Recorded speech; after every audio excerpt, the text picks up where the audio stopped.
Hey there, SMITE fans, and welcome in to the SPL week number 12. Agro, Mifflin, and Mackenzie just for a moment kicking us off here for what should be a great week. In particular, our first game here, Miff, a very, very key matchup here for Radiance. Yeah, I think this is hugely important for both teams, that we need this heat check. Both of these guys have been struggling a little bit as the season goes on, and now that we're getting to that phase where all the teams are getting to play against each other one more time, I think that these are the ones that you really, really need to win. This is going to be big for both of these teams. We also have SSG versus Obey, an important set for SSG, of course, to make sure that they are maintaining a top-end spot. A key game for Obey in the sense that if they can show some competitive showing here up against a top 2 team, that could give them some momentum going into their matchup Sunday up against Radiance. If you haven't heard, of course, we do have an extra set on Saturday as PK looks to make up their missed games from last week. So make sure you're here bright and early tomorrow for a little bit of extra SPL action as PK looks to continue their surge, now sitting in the 3rd place overall, just behind Ghost and SSG, though a pretty considerable gap up top right now. 2-horse race is how Gormizer described it, Miff. Yeah, I mean, 2 horses, I guess, if maybe you're a Ghost stand, because, SSG are the better team. I don't know how you feel about it, Aggro, but last week I got to argue with Finch for a very long time on this one. I think that SSG are looking very, very good. Here's what I think, Mifflin. No matter what my opinion is on which team is better, it is undeniably a 2-horse race, as those two are very far ahead of everyone else. So you saying only 2-horse race if you're a Ghost stand just doesn't make any sense to me whatsoever. It is, regardless of what you think, a 2-horse race up top. Ghost is also 2-0 against SSG this phase, so I think that we should probably be giving them a little bit more respect. But we're talking about stuff that isn't even happening today. We got to be talking about our first set here with Radiance up against Sanguine. Radiance, of course, just coming out of that free fall. They are mid-parachute, open in the mid-air right now, and Sanguine's going to look to try and keep some momentum going for themselves as they're trying to reclaim that 3rd overall seed. I think that Sanguine have a good shot here as well. I'm looking at the duo lane to really be what Sanguine is focusing on. Netroid and Wrong should be able to get at least a little bit of pressure out there, considering that they've been playing very well. But I think that they're right to highlight Shinto here in some of these clips. This guy has been looking very strong for this team. I'd say he's probably the most adaptable player for Sanguine. It's very hard to ban him out. We don't very often see bans coming his way, except for those meta bans like Persephone. I think that they've got very strong tools. It's just sometimes they don't use them to their best effect. It really does come down to, as well, what version of Panatom are we going to get the day of? Are we going to get the Panatom who's trying his best to just be a Nemesis player? Are we going to get the Panatom who's trying his best to be himself with the gods like Thor and Susanoo? Sanguine is just such an interesting team because I think it's mostly just all mental that holds them back. I mean, this team has so much potential, and we've seen that reached at times, and we've seen them fall short at times. But when they're at their peak, they look like one of the best teams in the league, and we can say that about just about every SPL team, including Radiance, who have not seen their peak as of late. They're looking across the horizon. Their peak is all the way on the other end because it feels like it's been that long since we've seen them at it, but it really hasn't been when you really break down the numbers. I mean, before their break during Phase 2, they were 7-1, 6-1. They had 1 loss going into that break. They have since absolutely free-fallen down. They're now sitting at 8-7, but they have gotten a win under their belt recently at the very least. Do you think that we're starting to see this Radiance team turn the corner? Well, the win was up against E United, if I'm not mistaken, and E United is a team that I think is potentially a middle-of-the-pack team, maybe a little bit around that 5th, 6th, 7th seed, not really up there. So I think that that's a team that you would expect Radiance to win against in general. I don't think I'm willing to say that they're really making a comeback based off of that one set in particular, but Radiance is in a weird spot right now where it feels like they are largely shifting their identity, especially considering they come off a break and then they come back with this whole new look. You'd expect them to try and lean back on things that worked for them in the past, but instead of going back to what worked, they've been continually pushing forward, trying to play this more sustained playstyle, this less aggressive early game than we'd expect from people like Aurora and Aurora-based team. But they're running with it, and if they're willing to continually put effort into honing that style, I think that means that they think this is the best way that they're going to win Worlds or have the best shot at winning Worlds. So I have faith that eventually they'll make a comeback. I'm just not sure it's going to be this week. A big part of Radiance's struggles and successes have been how well they're able to do picks and bans. Let's start there for game number 1 as we're ready to go for our first set of week number 12. The big discussion, and we talked about it on SPL Waiting Room, has been Aurora's picks as well. I mean, a lot of things like Khepri and Terra as of late, a little bit less Yemoja Hercules like we saw from him early, though I don't think it's really through Aurora's fault. Teams just aren't giving him those picks anymore. The Hercules has been getting a little bit less respect as time goes on with that emoji with 100% pick ban rate. It's hard, right, to get that god when you want it, especially once you're not first pick. So Radiant's going to go ahead and take the emoji out themselves. I want to see Sanguine prioritize their duo lane pressure. I want to see these pick-centric picks. I want to see Rongyu on his signature Horus. I want to see Netroid playing something like Jingwei. And I want them to play through the pressure there, whereas Radiance, with their playstyle being as it is recently, going a little bit later into the game, playing for that late game, I think that we can very easily expect them to go for some late game hyper carry picks, be it through the jungle, maybe a Kali or something along those lines. We know that Adapting is very capable of taking that pick, or even a Hebo out of mid, and have Aurora take something with early game pressure to just try and bridge themselves into the mid to late game. Bans so far, largely standard. Cupid and Freya out from Sanguine. Radiance picking up the Persephone there as well. No real target bans as of yet. Surprising. Clearly Sanguine putting some respect on Cyclone Spin, though, with those first 2 bans, taking those away from him. And then the Amaterasu away from Benji. We've seen Yarkor really gravitate towards things like Ama, Cthulhu, and Arthur. Those have been his big 3 so far here in Phase 2. So I'm a little bit surprised that Sanguine's willing to ban away one of those picks. In fact, really the only pick of those 3 that I feel like is really worth top picking. So maybe they'll be waiting for Yarkor's pick a little bit later on in the draft as Radiance takes away the Rom. That does leave Persephone open, as does Hercules, as it does for a couple of other selections like Nemesis, but Sanguine decided to take that Hercules away from Aurora and add it to Rongyu, who's been very, very solid on this pick. Yeah, that's interesting. That fits the exact same style that I want to see from them. Maybe Sanguine has identified that maybe dual lane is where they want to play through here. Radiance in return picking up that Tsukiyomi, getting a jungle pressure very early on in their draft. Huge damage potential, the ability to exploit largely immobile picks, which should try and make Sanguine think twice about where they want to go with their picks in the future. Sanguine has shown in the past that they're very willing to take King Arthur very early on. So Radiance deciding to leave their own soul laner available as well makes sense to me. This Morrigan pick, on the other hand, is very interesting. This is a brand new look for the Radiance squad, and I think it can work out. Anything scarier than one Tsukiyomi running at you might be 2. Yeah, I was going to say, I didn't get a chance to watch last week's games. I was a little busy. But Tsukiyomi Morrigan are 2 picks that I don't think we've seen from Radiance at all. 2 weeks ago when Tsukiyomi was first available, Adapting was not picking him, if I remember correctly. We haven't seen Morrigan for BMT at all.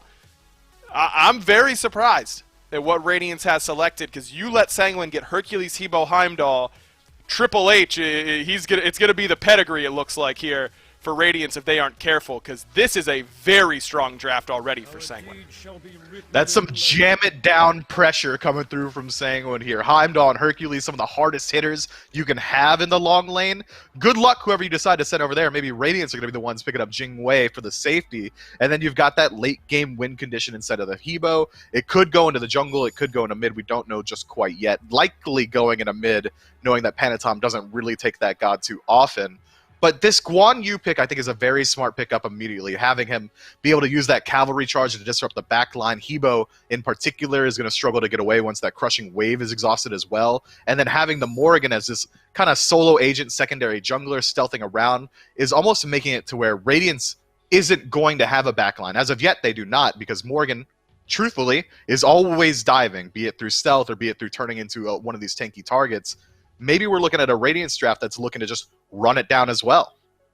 Certainly possible, but with that extra sight that Heimdall provides, I mean, this is a nightmare matchup for the Morrigan. Netroid's going to be able to communicate to everyone on Sanguine where BMT is at any given time. Not only that, but if you get close with the Morrigan, that Gallarhorn knockback is super annoying for you. Can interrupt your transformation after you've stunned him. I don't know. That's not a matchup that I'd be willing to play into. And clearly, Netrioid was on the ball, excuse me, with this pick ready to go as soon as they saw that Morrigan selection. No, a little bit interesting that no Cthulhu ban here for Radiance, but I think that's because of this Morrigan selection. They're willing to let Yarkor have that terror if it means they get their own Cthulhu ultimate on their side if you're Radiance. Yeah, I think that's a smart decision from them as well. But looking at Sanguine's second phase of bans, the Neath and the On Her coming through, those are big man Tings gods. Those aren't Cyclone Spin gods. So that makes me think that maybe Sanguine thinks this Morgan is going into the long lane with potentially this set going into mid for the huge amount of pressure that he brings. And he has a deceptively strong matchup in a Habois as well. This could be Morgan ADC, but again, that opens up that exact same weakness that you were bringing up earlier. That Gallarhorn makes it nigh impossible for Morgan to approach out of stealth. Not only is it just going to be one tick the size of a lane able to knock you out of your stealth instantly, but it's going to be very hard for her to use the Dark Omen or even the stun from close range. It's a weird matchup. I think I would have preferred to see the Morgan go mid. At least you would have an easier matchup in the early game. Well, I think it is going mid here, Mifflin, because Cyclone Spin has played this set ADC before and looked pretty strong on it. It's been an option for him in the past, and set ADC has been something we've seen at the SPL level. I think it is going to be Morrigan mid, set ADC, but against someone like Heimdall, who has some of the best defensive tools to live, that feels like exactly when you don't want to be picking something like set ADC that's designed to prey on a weaker laning phase in a Hunter on the other side. I don't think that Heimdall is under a whole lot of kill threat in that matchup. Wukong rounds out the draft for Radiance, and a crazy draft for Radiance at that. Feels like they're just trying to make something work here, Miff, at least to me. Yeah, this is Guan Yu support potentially here, which does fit that set ADC playstyle, being able to jam it down. Heimdall does have safety, but it's safety on a long cooldown. That ultimate around 90 seconds. The Bifrost, if you do it at a range, can go up to about 3 minutes on cooldown. So the ability to continually jam it down and try and force out that pressure might be enough with Guan Yu and Set together to pick up a couple kills over there. But they're also contending with Hercules, the king of early game pressure, the ability to disrupt not only aggression, but to make aggression on his own. I don't know, between these two drafts, I might just favor Sanguine. Think you're right to do so. We've seen them execute on a draft like this before. We'll see if Radiance can take this new look and turn it into a Game 1 win. Gonna be difficult for them, though. It is the set for Cyclone Spin in the ADC position, adapting, playing the Tsukiyomi over in the jungle. And Guan Yu support coming out here from Aurora. I mean, Gore, on the dash, they were talking about how Radiance are clearly looking to try and establish some pressure to perhaps run it down, but running it down into Cthulhu, into Habois, into Serket, not the easiest, though. Rong Yu taking some early damage. Kusari Gamma not gonna land. They do not get the stun, and Rong Yu will indeed be able to return to base and heal up. But Radiance already showing they want to fight early. I mean, and look at this. Like, they're still grouped up over here. It looked like they were almost even willing to go back in, finally falling back. But this is the interesting point. You know, I've been relying a lot on data points these last few weeks. We don't have any for the Morrigan and for Tsukiyomi, right? Like, Radiance has not played these picks before, and that's going to be the interesting topic. When we were talking about it on Waiting Room for a little bit, there was a lot of focus on Rong Yu and Aurora, and I think we're still going to see that, although I think Aurora on Guan, like, look, I remember sitting in the crowd at launch tournament watching Trix Tank on a Guan Yu support steal Fire Giant. I've been sold on this since I was first playing SMITE. Like, I didn't even need to be sold on a Guan Yu support. I think it's a good role for him. But it's also him and adapting that are really the kind of duo that you have to pay attention to here for Radiance. And who knows what kind of adapting play style we're going to get today. Are we going to get the king that has lifted that hammer twice? Or are we going to get the guy that we saw the last few weeks when they've been playing and admittedly haven't looked too great when they were doing so? That one bounce back, Mifflin had said it on the desk, maybe wasn't the biggest turnaround. It was against United for them. But I still think it's a win nonetheless, and that's something that's good to kind of get them going into this set at least.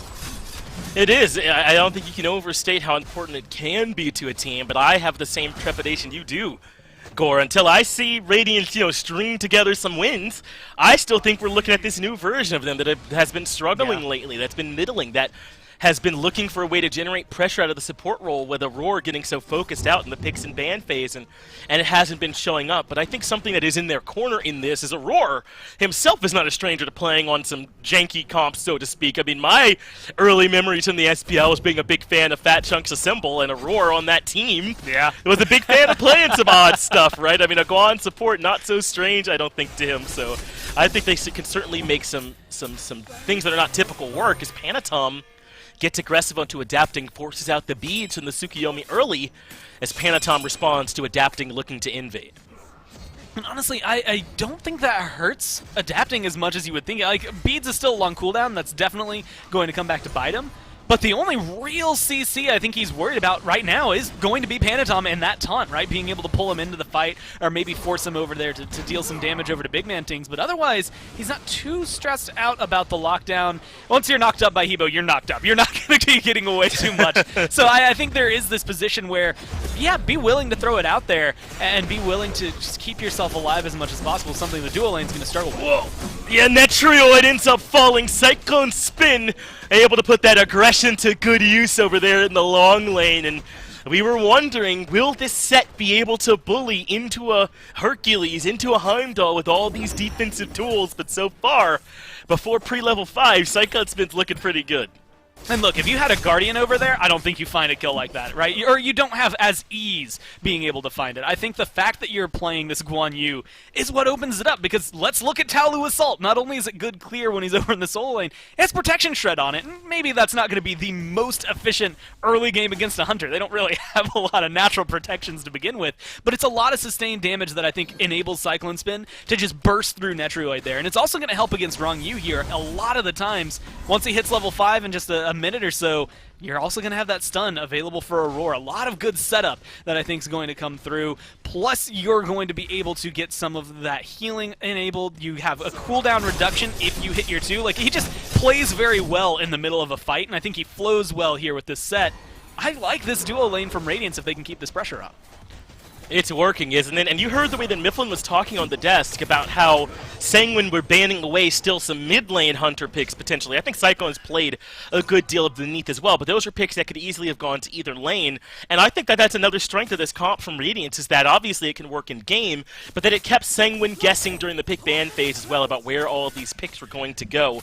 I'm not saying that the Guan set combo will always have that advantage, but certainly one that was available for them here today. And when you think about Guan Yu, and I don't think there's a better warrior ultimate in the game at initiating from a neutral state with better kill potential from a neutral state than the cavalry charge from this Guan Yu. I mean, it's a potent ability. We talk all the time about how much damage it does, but the stun is not near impossible to avoid as well once he's on you.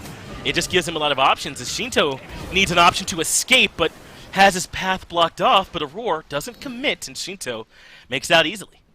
I think going back to what you were saying, though, this Guan Yu, I actually think is also going to be great here, specifically in a game against Sanguine, because we always talk about how good their 5v5 grouping is, but if you stay too close in that ult in the late game, he's getting a 3-man, 4-man stun, right? That setup from Aurora, I think, is going to be big, would help enable someone like Big Man Tings, but definitely I'm looking towards adapting as being a big player in that late game. Even though it's been kind of slow from both the junglers so far, I think this favors adapting style of play, though. Panatom, we always talk about it, he's very hit or miss sometimes. You never know which one you're going to see. Is he the jungler, you know, that we've seen on Susanoo the last few weeks that's going to carry Sanguine?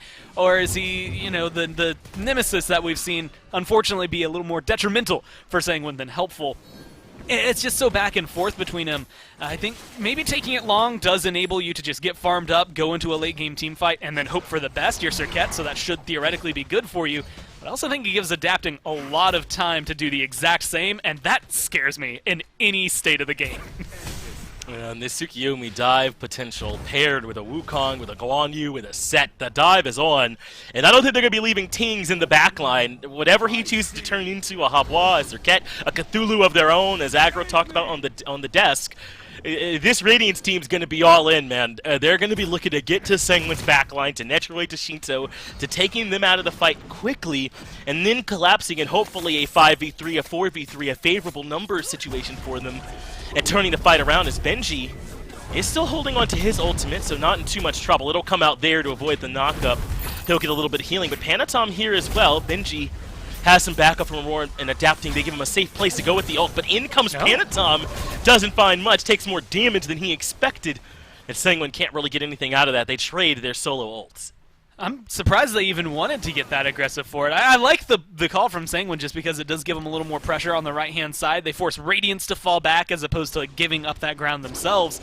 But again, it's a little surprising to see them just looking for those fights. I do think they have enough lockdown and enough damage. I mean, look at that lineup. It's hard to argue against the damage it's going to bring.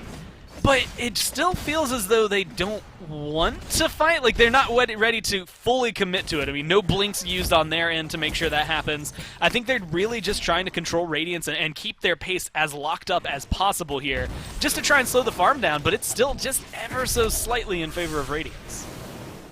And Core, to kind of talk about Sanguine's decision-making here, is Panatom considering looking for a fight here with Benji not having his ult, though he's on a ward. Benji certainly knows about this.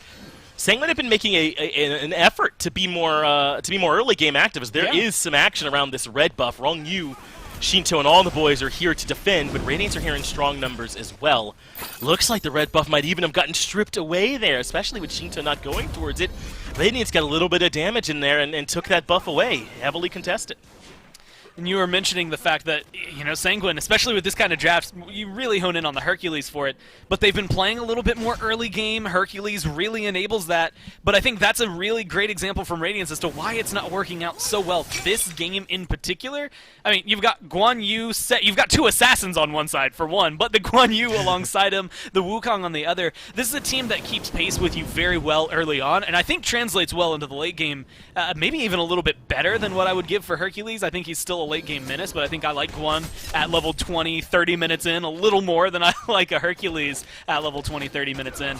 And right now, Rong Yu hasn't really been able to get the benefits of having a Hercules for the first 8 minutes of this game. I mean, there's not been a lot of plucks and setup. It hasn't been able to put Cyclone Spin into a bad position or lock down Aurora. We really haven't gotten to see the flourish that we are used to with a Hercules in the first 5 minutes. Yeah, or even like the buff pressure, right? Hercules is usually there for invades as Rong Yu has to blink defensively. He certainly was in trouble. Radiance were bearing down on him, so they have not gotten, on the side of Sanguine, I mean, really much at all of what makes both Serket and Hercules, I think, really strong in the early game, is that they both can put tremendous pressure on buffs, and you'd have thought they'd have been looking for a little bit more of that potentially invade potential. But you were saying that there's two assassins over here for Radiance. I think you might even throw Morrigan in that category. That's how I like her to play, is the beads are taken away from teams. Wrong, you getting aggressive there, and that Morrigan I just mentioned now a little bit more vulnerable if Sanguine want to look to get active. But the last time that anybody was vulnerable, at least it felt like for Radiance, there wasn't as much aggression. I think this is where I do want to see Panatom just be a little more willing. I mean, blink in, even if it's under tower, just to get your ult on them and throw them out of there. You have a Hebo behind you. Shinto, we've seen constantly performing well on this pick, so make sure that you have the lockdown, because otherwise they're going to keep doing this. Your red buff is up, and you have no pressure around it. In fact, Radiance look to be able to control it maybe a little bit stronger. Looks like Netroid gets here a little bit ahead of Cyclone Spin, but it looks like he's the one that takes all the damage. Netroid has to back up, but they've done the job. Red buff defended. It goes to Shinto, and Radiance had to fall back yet again. That was better from Sang when they got there in numbers early, that they could be in position to start defending as Yarkor continues to battle with Benji, perhaps expecting him to take that topside pathing, but he didn't. Yarkor loves this Cthulhu pick, has loved it since it first came available, and if it's available, he likes to take it. Really believes in that team fighting presence that Cthulhu gives him. And really has been one of the only players that we've seen consistently make it look really good. I mean, there's a few throughout the league who have picked it and looked good on it, but I feel like every time Yarkor has it, it's never, even if it loses, it's never a, man, Yarkor could have done better on that Cthulhu. He's always making it look good. Breastplate of Valor as well is just going to help him out here, and I think honestly could enable some earlier rotations for him, but right now it's the fight over here in the duo lane that's kind of surprising to me. I mean, everything that the desk said about that Heimdall coming to fruition. Hey, there's exactly the dive you wanted, but Tings is able to live through it. Shinto, though, follows up. Ambush allows Panatom to leave, but he's been hit by the ultimate, and Adapting makes it 1-for-1. Crushing Wave brings Adapting low. He must go down the low side, narrowly avoids getting pulled in, but now they're going to collapse back onto Aurora. In response, Yarkor heavily out-rotates Benji, gets here, and Shinto gets his second kill of this engagement. Now Benji is stuck in between 3 different members, does go up into the Somersault Cloud, looking to find some extra damage onto Shinto if he can find it, does get the initial landing. The knockup is there, though, deriving strike for the control, and that's a 3-for-1 in mid for Sanguine. That's just well played by Sanguine every single step they had. I was even ready to latch on to Wrong You specifically because I was like, man, if you wanted to kill Adapting there, maybe could have waited out the combat timer and like blinked forward for a push and tried to get aggressive onto that. But I'm happy he didn't because it enabled so much on the latter half to be able to get rid of Aurora, to get rid of Benji as well, to make sure that they find a couple more kills than I think they were guaranteed otherwise. Also showcases, like you had said, where the aggression should be. I mean, Shinto does a lot of damage. He's finished that Doom Orb. He's going to hit really hard. I think you also have to look at Panatom as having a little bit more than you would expect, especially as a team that hasn't fought a lot. We haven't gotten to really see that curve in action. So now it's just the burst that's available to him. If Wrong You can find some good picks, I expect more of that to continue happening in mid.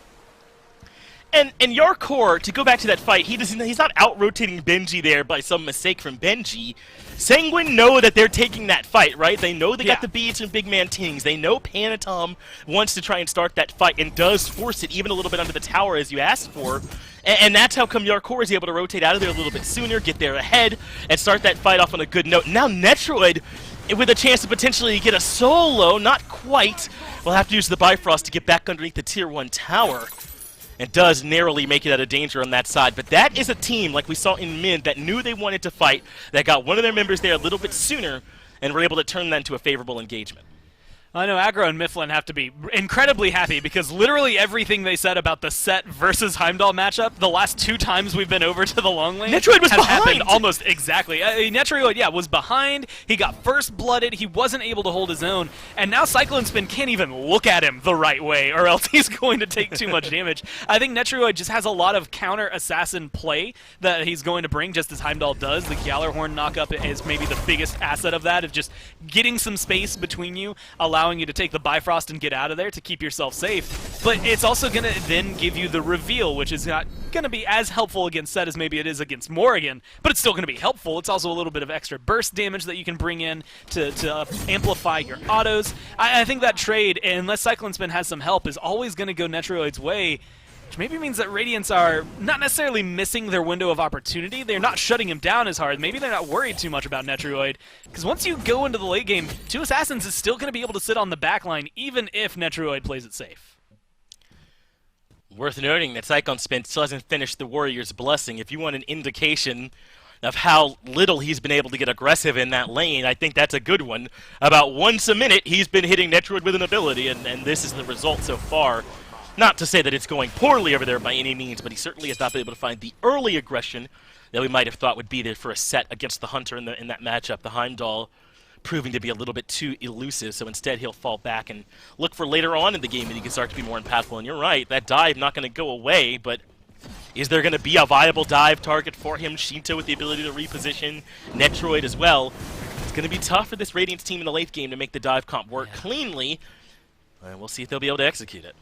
If they can burn Shinto's ult early in a fight, then I think he's a prime target. But like you said, I mean, he can not only reposition, he can reposition and take, 3/4 of your health bar at the same time. It's a very dangerous repositioning that Sanguine are going to have there. And maybe he doesn't make it very far. And Adapting has some iframes in there in his ult, so he can maybe go in and stay safe a little bit longer. But realistically, I mean, you're lining up so much, and that's just to kill Shinto. That's not including what Panatom, Wrong You, even Netroid or Yarkor can throw into the middle of the fight. So in the perfect world, I think stars can align here for Radiance. But like you said, it is going to be difficult to consistently find someone. It's more or less on big man things. Again, first time this phase he's playing this Morrigan. I think that's the biggest indicator for anyone on Radiance. What he turns into and how he plays it will really set the pace of every team fight they're in. Even now, I mean, he's not necessarily been big. We haven't seen a transformation yet.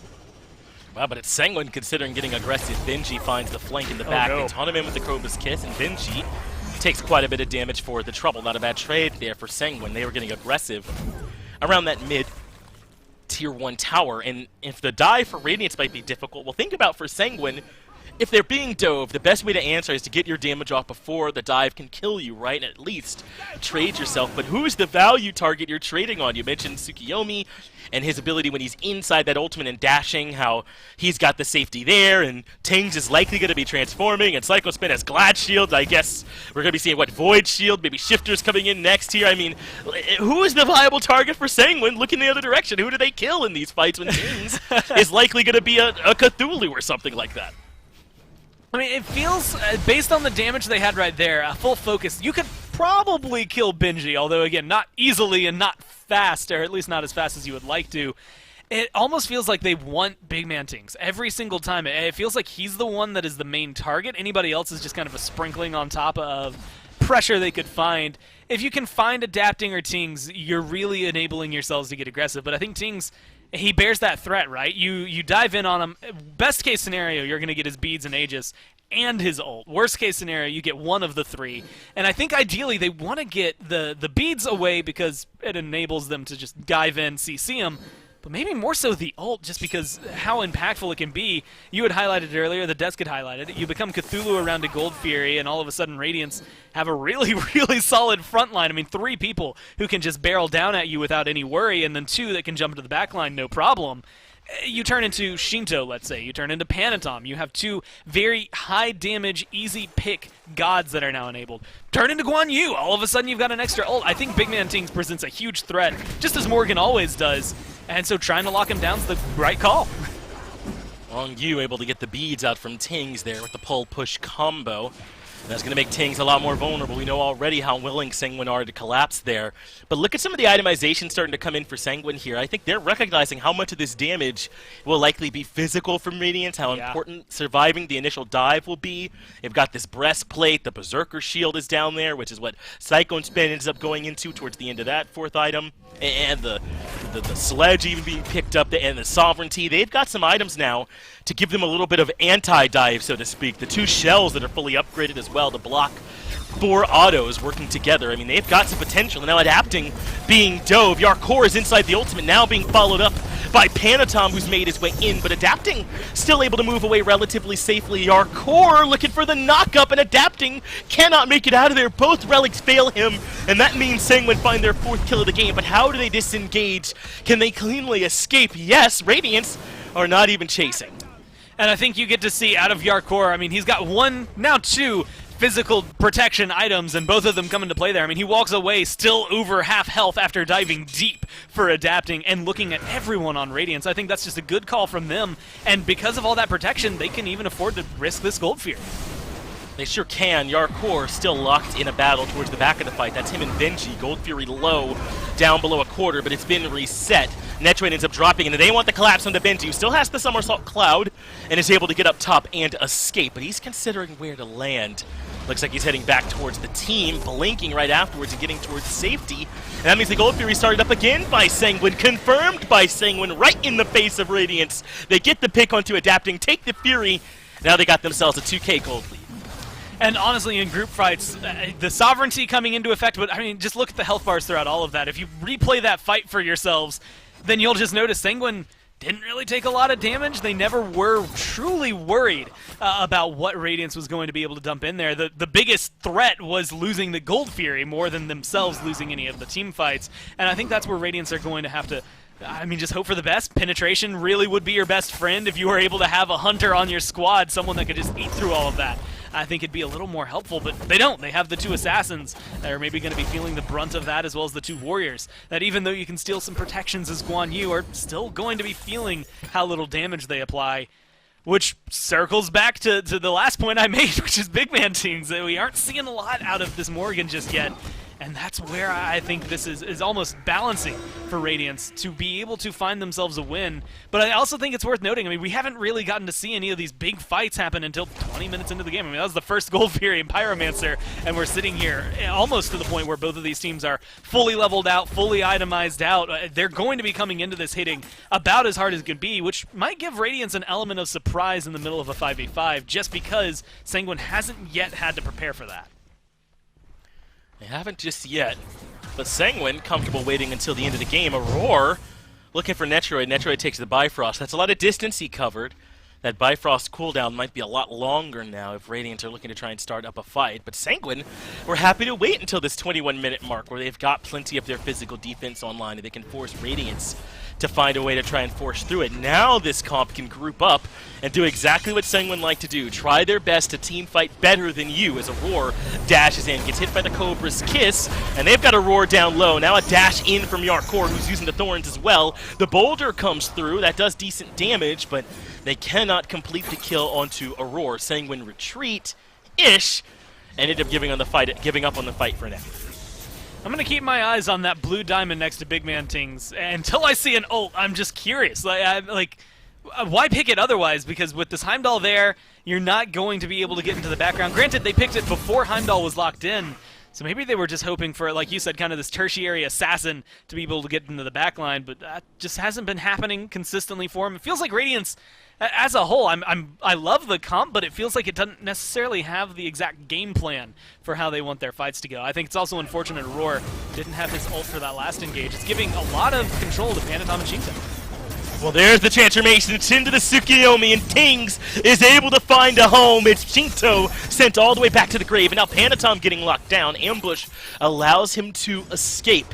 And Radiance have the big grouping here in mid, but where can they go? Pyro is down, Gold Fury's down, they don't have enough of a lead to go to Fire, so they get that one pick. And listen, Radiance, I don't want to make it sound like this team cannot fight anymore. They certainly still have the potential to make this work. We just have not seen it work yet, and maybe now we have an idea of what Tings wants to do. He turns to the Tsukiyomi for more chase potential. I do think it's worth noting as well, because Radiance, we've mentioned the fact that they've been on that ridiculously long loss streak that happened. What was it, 6 sets in a row? They ended up going down, and the last one of those was a loss to Sanguine, so they have to be, I think, a little worried about that one, because otherwise they're 1-1, they're tied up. And so maybe able to try and pull something back, but so far, I mean, this actually is maybe the best example of what that game has been, right? They just keep smacking each other, but there's not really a whole lot coming out of it, right? Your core walks away from that, Benji walks away from that, and nobody cares. And that's just kind of how this game has felt. You get Radiance win a little bit of a fight, get a little bit of an advantage. Then Sanguine come in, win a little fight, get a little advantage. I mean, the gold lead has been bouncing back and forth between the two, even now, just ever so slightly in favor of Radiance. That it's going to come down to this positioning. I mean, they plummeted, luckily, for Radiance, this into their favor, considering Sanguine were just in control, but I don't know if that's as indicative as you want it to be. I mean, experience, you've caught up. Gold, technically, you've caught up, but I don't know if that's going to change the way your fight's going, especially with the state of the map. Yeah, I consider this one even, Gore. I'm right there with you. They're basically on even ground here at this point. So it will come down to how they want to execute these fights. Radiance would love to be able to move in alongside this Guan Yu, right? Find some extra damage and some setup and try and delete one early target. It looks like they're happy to look for Shinto right away at the start of the fight, with Metroid being able to reposition with that Bifrost. So it's so important for Sanguine that Shinto stays comfortable, that Yarkor and Rongyu do whatever they can to deter the rest of the die from following up if this Guan Yu is the one in first. But Primal Fury now started. Sanguine have it down to half HP. Aurora and Cyclone Spin are nearby, so they're ready to answer. Aurora goes up into the ult. That forces them to reset the objective. The Fury's been dropped. Now Radiance have pulled the Fury over to their side of the map, and they've got it down low. The Boulder comes through, but Radiance secure the damage. The Primal Fury goes over to the Chaos side team, and now a small lead heading over to Radiance. A slight edge on these next few Fire Giant fights. I still just need to see them in the full 5v5. That's what's really got me on edge here, is you get a fight like that and you still don't really get a feel for who can win a team fight. You do get, I guess, a good objective control, but maybe a little bit of luck there from Radiance as well. I mean, Boulder, as well as maybe Shinto, if he's willing to throw out his ult, are the two, I think, most adept abilities in this game right now for confirming objectives. Things like the Fury or Fire Giant, if they're willing to throw them out for them. But otherwise, there's not a lot that Radiance have that scream, yes, secure to me. And so I'm looking towards Fire Giants as being a little on edge. That felt slightly lucky on their side. Well played, nonetheless. But, Sanguine, I think more often than not, would walk away with an objective in a scenario like that. So I want to see Radiance start taking the fight to them. Showcase what you have in this draft. Although maybe they're just worried about catch-up. Both the supports, level 15 right now, still playing a wide amount of catch-up for everybody else.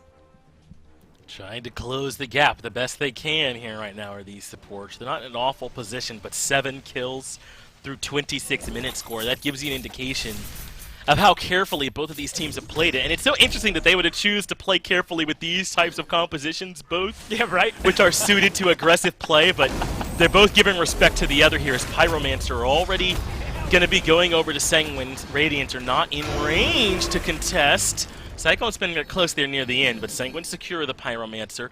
Have a chance to reset here and get back into the fight with that extra movement speed if they like. Rongyu stepping forward. Can't find the pull, but does get the driving strike into the boulder from Rongyu. Puts all that damage onto Tings to try and push him out, but they didn't really have kill potential there. Meanwhile, Netroid is pushing up the left lane. He's almost got this tier 2 tower in range. Adapting Tings all nearby to try and contest him though, but Panatom and Rongyu loop underneath. Keep him safe from rotation, and this tier 2 tower is gonna fall. Sanguine just kind of rotate Netroid over and take it. And I like that. In any other scenario, it looks like Rongyu just kind of dumps his kit for no reason, but realistically, it's to stop any rotation. You're locked in with him. He's not letting you back. He's not letting you run into the jungle for free. He's making sure you're going to take some damage and have to rethink everything you're about to do. And it forces big man Tings, as well as adapting, to kind of take a long path around. Do we want to go into the tier 2 and defend it? And then you see Sanguine's rotation as well. They were just playing kind of bodyguard there for Netroid, letting him get that tier 2, get a little bit more gold in their favor, now taking that lead back away from Radiance, and just solidify themselves. Again, another win condition. That left Phoenix is now open, which is arguably the best one to get if you can get a Fire Giant. And so potentially able to go in, at least able to clear one big objective on the board if they win the next fight, but more or less able to take the biggest one away from the Fire Giant before some fights. It's a big fight right on top of where the Pyromancer normally is. Yarkor transforms to the Cthulhu right away, looking for the knockups. But Radiance have largely disengaged from this battle. Tings transformed as well into the Cthulhu himself, and that is the biggest ultimate on the map on cooldown. So Panatom goes in. They look for Benji at the start. He makes it up with his own ultimate into safety, but Aurora has been pulled in by Rongyu, and Yarkor will claim the scalp. That's one more for Sanguine. And now they start up the Fire Giant, and Radiance have lost a lot of their best ultimates to contest this one, Gore. So a tough battle for them to make their way in. Fire now down to half HP, but Sanguine, it's all a bait. They go right for Cyclone Spin, and the set is forced to disengage, forced to use the beads and fall back. And now they can collapse onto Adapting, who's putting damage on the Netroid, but cannot complete the chase. Now Panatom closes the gap, waits out this Aegis patiently, and Shinto gets the second kill. Well, good news is that Adapting bought a lot of time. That Fire Giant is still standing, and honestly, feels a little risky to take. You're going to have a roar back in about 7 seconds. They could probably burst it down in time, but that does leave Benji and Big Man still in the neighborhood to try and contest it. They're nearby, and the Fire Giant's been pulled yet again. It's down to half already, but no ultimate for Tings makes this hard. But Aurora has his, but he's so far away. The Fire Giant lower and lower, but Sanguine confirmed it. The Crushing Wave a bit early, but it all works out as Yarkor gets rid of Tings. Shinto is low, and no ultimate means he falls, but this fight handily going the way of Sanguine. They've already gotten 2, and now the only one to worry about is Cyclone Spin. He falls. Aurora too late with the cavalry charge, and now his life might well be forfeit. This is Sanguine showing us the patience, the late game team fighting prowess, and it's gotten the better of Radiance for a deicide. I mean, that all comes down to, you had highlighted at the very beginning, Big Man Tings goes into the Ultis Cthulhu, and that's it. Nothing else really happens there for Radiance. He ends up canceling out of it, and then once that is gone, that was the go button, and now it's enabled a lot of Sanguine's aggression. I mean, 2 tier 2 towers now looks like a Phoenix. They might even be able to end it, although it's a little risky. 20 seconds out, they might just go for Phoenixes here, which is the safe call, and they tend to lean towards that safe call. But I mean, look at it. You're going to lose 2 on the side of Radiance. You've only been able to pick 2 kills up in the last few minutes. It's not been the cleanest game for you, and honestly, they've showcased that Sanguine has a good win condition. And Rongyu catching up to Adapting, getting a little bit of help on that one, and one more kill for them over to the Tsukiyomi, who ends up dropping. Sanguine all of a sudden have made everything work for them. Pressure around the FG, forcing out key cooldowns from Radiance, and being willing to punish whoever gets left nearby them. They will all in that target, shred them quickly, and then head right back to the objective. And look at this dominant position they're now in. Just the tier 2 tower and the Phoenix in right to worry about. Firemans will now be spawning down the left and mid wave, and Radiance are going to have to find a way to deal with that and keep their solo side structures alive. This feels like Sanguine already have a vice grip. And yeah, once you have 2 lanes with fire minions, it's very difficult to start making an argument for the defending team. But, you know, that's where things come in handy. We've seen so many Titan defenses this phase that have been absolutely ridiculous. You can't really count them out just yet. Definitely with their backs against the wall here are Radiance, but being able to get a Primal Fury opens things up. This tier 2 on the right-hand side, if you've ever faced a team with a Fire Giant this late in the game, you just let them take this tier 2. You don't necessarily try to defend that. You are looking instead back towards the base and the grouping they already have back there. All 5 ults available on both sides here. Soon enough, Panatom will reach that diamond. And that's where things can change, specifically for Big Man Tings. If he has a more impactful ult this fight, it could strip away not only the Fire Giant from Sanguine, but control the game. Adapting's in the back of the fight waiting. Shinto was the target early on and he's already low. Crushing Wave allows him to reposition, but the dive is too strong. Cyclone Spin gets rid of Shinto early on in this engagement, but there's too much disruption coming from Yarkor. He gets the kill onto Big Man Tings, but now he's low as well. And Panatom over the left of the fight ends up in trouble. Gets some help though coming through from Michelle. He makes it out and now Cyclone Spin is the target. A dash in from Yarkor, who's gotten both of the kills in this engagement. A 2-for-1 in favor of Sanguine, and Netroid still standing, so they've got plenty of pressure on this structure. You're going to be able to get the Phoenix, no problem. It's what you can get afterward that really opens it up. You've got a lot of minion waves with you. Sanguine are going to get aggressive. They are. They've got Adapting controlled, and Yarkor gets the 3rd kill of this fight. This Cthulhu has done everything for Sanguine here so far. 7-0-4 for the Yarkor pilot, and now the roar will fall as well. Netroid wants to get involved, wants to get a kill of his own, and that should do it. Benji would have to pull off something miraculous to stop them here. Sanguine in game number 1, able to find the win over Radiance with their patented patient playstyle. And, man, I was really excited coming into that one. I think you look at those drafts and you look at Sanguine and you're like, man, they really got 4 out of 5 of those, like, and easily at that. And you start to lean a little bit their way. I think Radiance did a great job of slowing it down and keeping pace throughout a lot of that game. And their draft left me intrigued, but I think we really got to see the essence there, and you had kind of highlighted it best. When you have a composition like that, it's almost surprising that you're not playing, hyper-aggressive, I think is the only way to really go. And, they slowly get to the backline. We're like, well, what's this 5v5 gonna look like? You haven't found the picks that it feels like this comp is good for. And by the time we get to the 5v5, they still hadn't been finding any picks. I think that composition just didn't hold up as late as they wanted to. Sanguine won in the draft, and they played it well. Yeah, it almost felt like they had fireworks that never got to go off. We never got to see the dive coming through, really, from that composition the way that it was meant to. That's game 1 going to Sanguine, but plenty more to come on the other side of this break.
Sanguine, dispatch of Radiance's unique composition in game number 1. It wasn't necessarily easy, Miff. I mean, this game was very, very close through 27 minutes or so, but one good fight for Sanguine, and they end the game pretty quickly.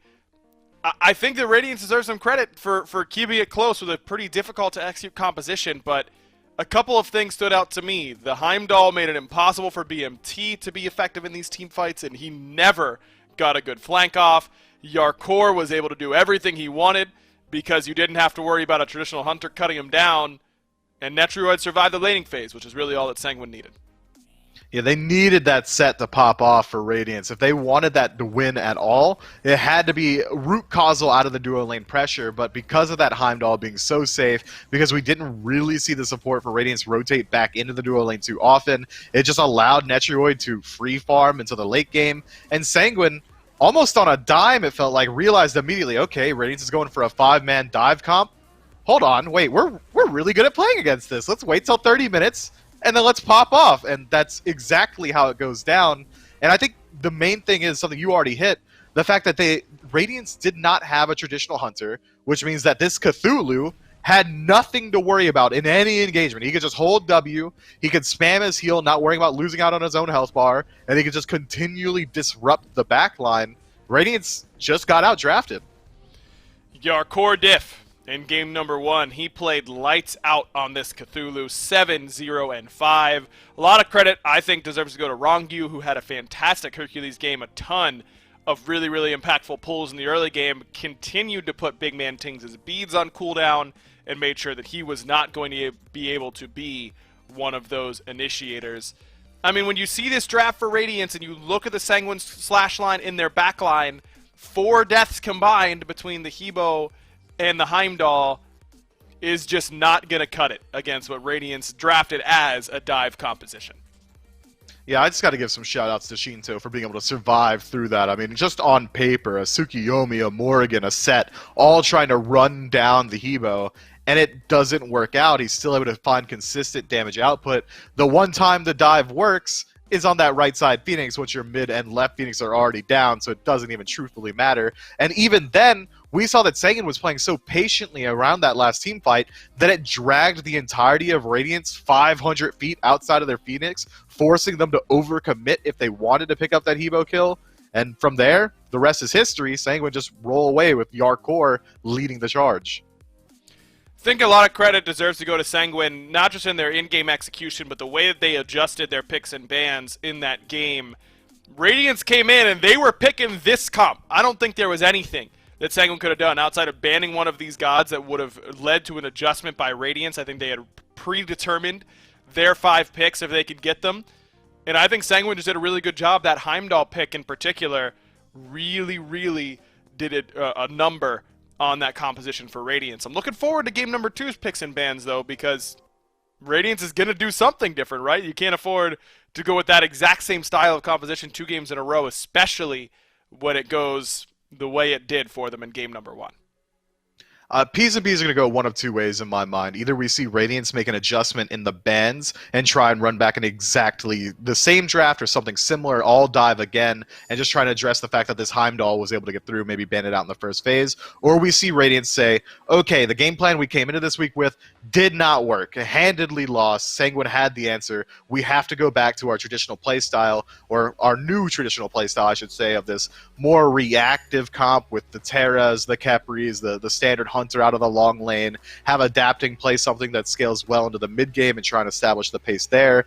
So if I had to guess, I'm expecting that Radiance is going to play standard Smite here. I'm thinking meta bans through and through, maybe try to address the Cthulhu a little bit earlier on in the pick ban phase as well.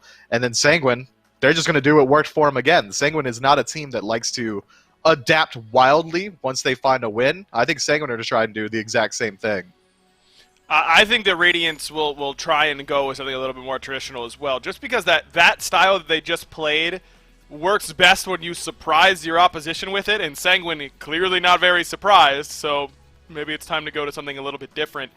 As one switch up for Radiance, I think the one person we didn't really talk about that game was Panatom on the Circuit, and it wasn't that he had a bad game by any means. He did his job very, very well, but clearly Radiance feeling like he was a main problem for them. They take away that Circuit. I can't agree with this ban here. I mean, Panatom had a decent early game, but he wasn't really impactful in the team fights because Radiance was playing that 5-man dive comp. It made it to where that they were always grouped up as 5s. Circuit traditionally struggles when she can't find these separate engagements. Maybe they're making this shift because they are planning on playing a little bit more standard, so they are worried about that 1v1 potential that Circuit brings. But this opens up Sanguine to play some gods that I think that Panatom is just better on. Erlong Shen, Susano, Thor, Mercury, all these picks that he's had wide success on in the past are still going to be available to him. And now there's so many things still available on the board. Freya makes it through this time, and we know that Netroid likes that pick. He does, but Cyclone does as well, so wouldn't be surprised to see it taken here by Sanguine in order to make sure that we don't see that in the hands of Cyclone Spin, as Aurora does get his Hercules here in game number 2. No Freya pick, though a pick for Netroid. It's the Jing Wei in that long lane alongside the Horus, an old school composition. I'm a little surprised. This kind of looks like a Phase 1 picks and bans for both these teams, save for the Ram and Cupid, because those two were kind of unplayable during Phase number 1. This was the number 1 duo lane for Sanguine, were these two picks. We just haven't seen it from them in a bit. Yeah, this is the bread and butter of OG Sanguine. They get to wait till 30 minutes and win a game. They realize, wait, that strategy still works. Maybe we reprise that again. And that's what this draft is looking like right now. Horus has decent matchup in a Hercules as well, able to disrupt a lot of that aggression. But Radiance doing the exact same thing. Now we're looking at 3 divers already, and Sanguine have already shifted their draft to being a lot safer. Now having sustain within the Horus, the ability to disrupt even a single member of this dive is going to be hugely impactful in any given team fight. Jing Wei, obviously one of the safest hunters in the game, and Shinto going back to this Hebo, makes this dive from Radiance a little bit of a thinner margin. If Tsukiyomi steps out of line, if the Morgan gets caught out outside of her stealth, the Crushing Wave Water Spout combo is going to be enough to stop a lot of it. Looks like it is Radiance going to try and reprise the 5-man dive. A little surprised, I have to say, though it is better for Radiance now that there is no Heimdall on the other side. Here's what the big thing here. If Radiance is looking to go set ADC again, they need to ban Cthulhu in this second ban phase. I think that would be a massive, massive mistake if they were to try and run back the same composition and allow Yarkor to do what he just did on that Cthulhu. And you're putting yourself in a position with this Erlong Shen ban that you're only taking away Arthur or Cthulhu, not both. Look, Erlong Shen's been fantastic. He's really risen up the ranks in terms of viable junglers all of a sudden. Panatom's been great.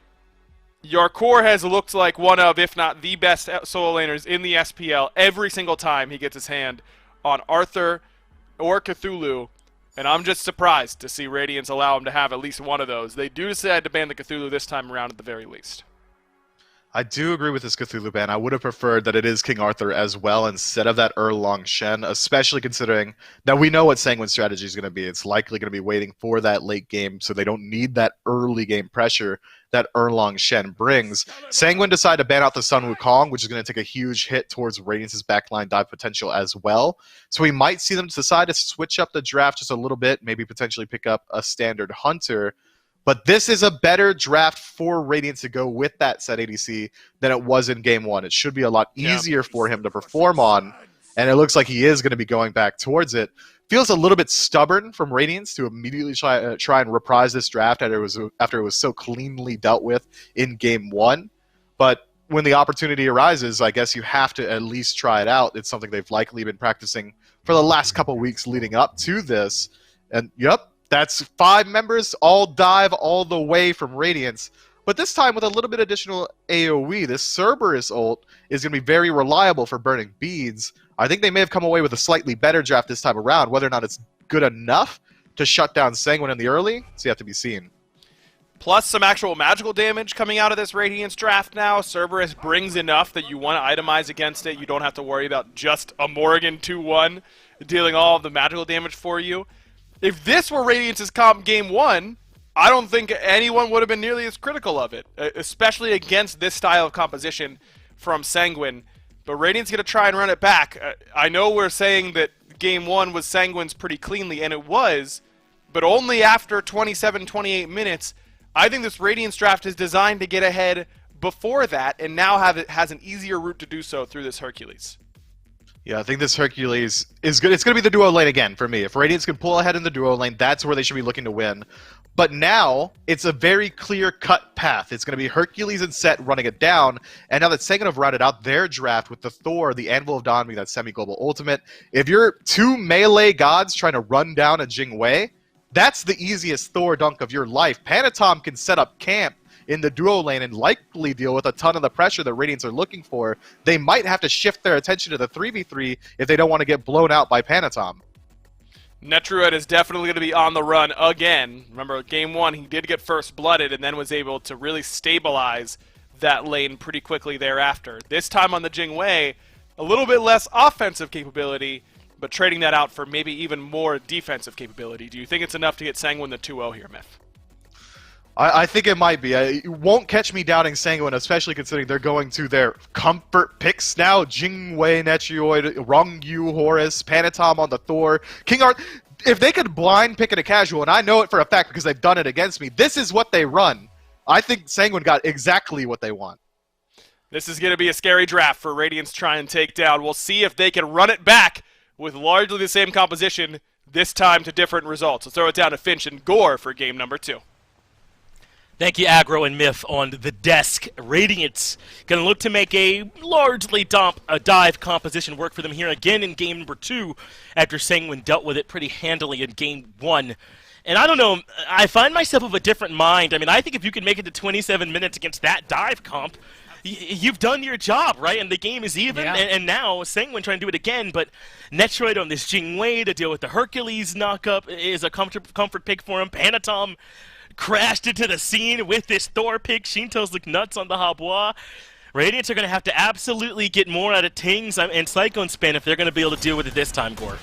Yeah, you replace maybe meta picks with pure comfort on the side of Sanguine, as you had kind of highlighted. Honestly, you look at that, save for maybe the King Arthur, 4/5 of that is what Sanguine dominated Phase 1 with, right? So, like, it's not even that far of a leap for them to be able to come through and control this. But like you said, Aurora is on a comfort pick here in the Hercules, and this is something we haven't gotten to see, at least like it feels like, in a long time for them. There's still some question marks. You know, Cyclone Spin, we've seen this be hit or miss with the set. We've seen Big Man Tings, unfortunately only one game, so technically only a miss there. Same thing there for adapting. But I still feel like it has some bone or some meat on its bones here for Radiance to get that pressure going. I just don't know if it's going to happen where they want to. They had highlighted on the desk, I think we had talked about it as well, that the dual lane really needs to kind of get out of hand here. I think you're going to have Netrioid on someone maybe not quite as safe against the dive, but still very safe in Jingwei. I think Cyclone Spin has to be the one to pop off, and with a Horus protecting Netrioid, I just don't know that they're going to be able to consistently find that shutdown. Yeah, I think once this 1v1 is happening, Netroid's going to have to be a bit more careful. Cyclone Spin will have the kill potential in that matchup, but only if it ends up being a 1v1. Myth talked a lot about how he expects Panatom, if this duo lane becomes the focus from Radiance, to be over here a lot, right? To be using that Thor ultimate to counter that dive potential that Radiance have. But so far, Sanguine have all the pressure in the long lane. They push this wave up relatively comfortably. Not a lot for them to do with this time, though, so they're just kind of heading back into the jungle so that Radiance don't know exactly where they are. But Sanguine have the pressure here in this long lane. This is a comfortable start here for Netroid and Rongyu. And every time these teams have gone against each other, Finch, it's been a 2-1 all this phase. The first time Radiance won it, second time Sanguine won it. But it looks like Sanguine want to change that. Yes, they do. Panatom, though, can't find the last auto.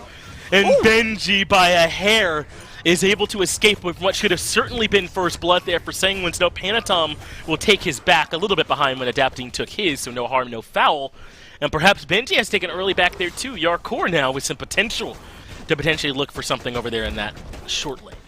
That might be the scariest sentence you've gotten to say just all day in general, at least that I've been talking to. Yarkor being able to get any sort of advantage, that should frighten you. And Sanguine, you know, we talk a lot about it, and I think with a lot of teams, you have to look at the supports and jungles. I think Sanguine are included along that, but we don't get to highlight the solo laners as heavily, I think, as Yarkor and maybe Finoke really demanded. Those two in particular control so much of the pace of the game that Yarkor getting any lead is scary. This has been such a thorough answer here from Sanguine to Aurora looking for buff pressure. This is what I meant in Game 1, by the way, Gore, about how I didn't think Wrong Yu was doing enough of that, enough of trying to put some pressure on the enemy camps the way that Aurora was trying to, but Sanguine answered it handily with a stun into the knock-up combo, keeping him at bay and letting Netroid comfortably get back there. They didn't get the buff yet. They're now going back to complete it, but they made sure Aurora had no chance to get any of that disruption Hercules is known for there and setting up for that buff invade pressure. And just slowing them down, right? I mean, you get that buff steal in the event that you're Radiance, you start to get some of the pressure. Again, something that you expect from an early game Hercules. And I don't know, again, it kind of highlights, I think, where his strengths are, where some of his weaknesses may be. I think Rong Yu does, like you said, a wonderful job being able to deter it, as well as, and I'm going back onto a point I made in Game 1, although in a different form, he does have that prot shred, this time in the form of a stun that comes in there with Horus, so it makes it a little easier to maybe catch someone like Aurora off guard and potentially find that kill. Horus, just as a god in general, I love. Aurora blinking in and interrupting the backs there from Wrong Yu and Netroid with that two-man pull. Not particularly exciting without anyone there to help follow up on it, but nice nonetheless there from Aurora that he was able to find it. Now Yarkor looking for the dive here up against Benji. Panatom is the backup with the dunk. Wow. First blood going over to Sanguine, and Benji has been the focal point. He picked up Blink as his first relic. No teleport, no beads, nothing like that. And he is all the more vulnerable to Sanguine's aggression. Not only did he pick up the blink, but it's even down. He's not going to have that to maybe even help him get back to lane either. So it's going to take a little while. Of course, you wouldn't want to use it that way either way. But still, it's going to be a while before we can really see the Cerberus get aggressive. And that was Panatom just saying, look, you got rid of me the first time around, thanks to your tower. You're not getting rid of me a second time. We are going to get Yarkor ahead if it kills me. And luckily for him, he didn't even have to trade that out for that amount of pressure. They get the first blood bounty, and they get control over there in the solo lane, which again, I think for Yarkor, he was a big portion of the late game last time around. I think you had highlighted it at 1.70 and 4 on the Cthulhu. I think this King Arthur can be just as much of a menace, and you have to be just as scared.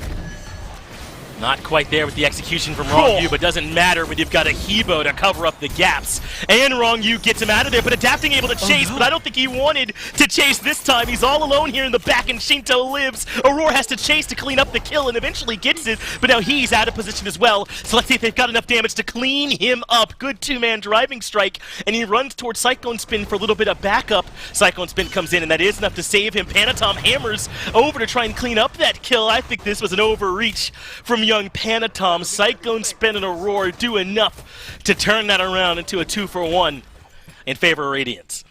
Man, and I was impressed with Sanguine. I think everything about that was well read. Goaling, adapting with him, forcing Aurora into a bad spot. It really does come down to the fact that, you know, like you said, maybe a little sloppy from Wrong Yu, but also he ran out of mana. There was a point where they could have continued chasing and maybe won that 2v2 against Aurora and Cyclone if Wrong Yu was half a mana bar up as opposed to where he was. Otherwise, it's just Panatom that was able to go forward. And unfortunately, Netroid didn't rotate over either.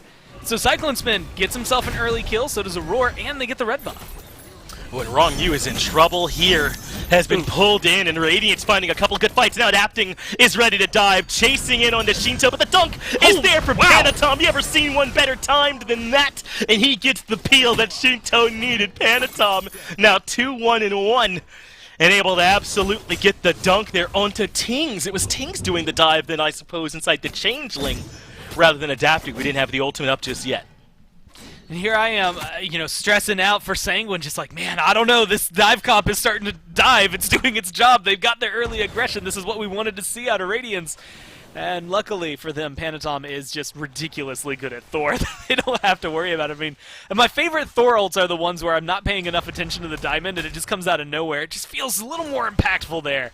And that's what Panatom brings. I mean, expect him to be off screen several times and still have impactful, like, team-breaking ultimates that come down and maybe ruin what Radiance are trying to do. I think he is the #1 peel here for them, at least in terms of that, and only for these first few minutes until we see Wrong Yu maybe late game as well as Yarkor join over into the battles. But he is just so good at being able to keep specifically Shinto alive in these scenarios. I think those two as a pair, it's just going to be very deadly this game and very difficult to deal with. I like the fact that Tings and Adapting are recognizing that they are big threats and trying to go all in on them. maybe committing a little bit too much there. Still, they're keeping up. It's only 400 goldish right now, maybe 300. That's separating the two teams as it fluctuates wave to wave. So you're not too stressed out about a lead for Sanguine. I like this pace, though, from Radiance. I know that it's still close, but I think they've got to play this way. That was part of the problem in Game 1, was that they didn't see where their opportunities were. They were struggling to be able to get in and start these fights off at all. Yeah. But this time, Radiance have responded. They've dealt with the aggression from Sanguine. They've looked to start some fights, and it's kept them in a bit more scrappy of a game. I mean, I think we had 7 kills at the 20-minute mark 26, in Game 1, yeah. right? And 26 minutes, yeah, here in this game, we've got that already at 8, so... If Radiance want to be aggressive, this is a better look. And Aurora interrupting Wrong You. A 2-man knock-up into the wall means Tings is stuck on the wrong side, but Panatom doesn't have the damage. Good answer from Adapting, and Tings makes it out of there alive, and Radiant have evened up the kill count. And now Wrong You going to try and get them out of there. Should be able to be the getaway car for the squad, and Sanguine barely hold on to everyone else's life. And that's one of those moments where if you're level 12 and you have Aegis or something online there for Panatom, he's not too stressed out. Or, again, another case of just not having the right amount of mana at the right time. If Shinto has mana, I almost want to see Wrong You go under the tower with that ultimate, right? So they could get aggressive and maybe find some damage. Otherwise, just continue finding yourself in this position. Radiance starting the lead in terms of experience, although Adapting took a little bit too much here. He did, and Aurora steps up and can't find the knock-up, so must leave. Shinto is the one that got that much-needed kill onto Adapting to slow his roll just a little bit. A Cyclone Spin continuing to win the duel up against Netroid in lane. That's a lot tougher when not in the Heimdall, ain't it? And Netroid seems to be in a really bad spot here at this point. Cyclone Spin still hunting. Netroid does not have the ultimate, so his options are few and far between, and Cyclone Spin cleans that one up pretty easily. Much better for the set here this time as well.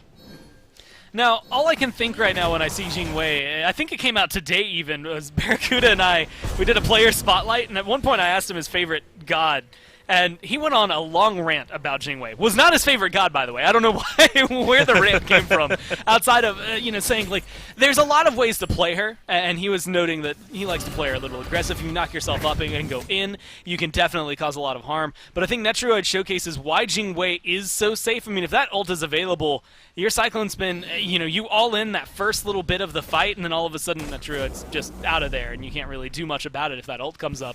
So really good timing, I think, for Cyclone Spin. A lot this game that has been consistently locking down Netroid, or just anybody on the side of Sanguine, since Netroid's only gone down once, but it's getting this 2-level lead over there for the carry, and that's what you need out of this set already going into, some of these mid-game fights. You're going to have 3v3s, more Gold Fury focus. You want him to be a little bit ahead so that he actually has the potential to dive the backline and get something done, as opposed to last game where he never really could get back there.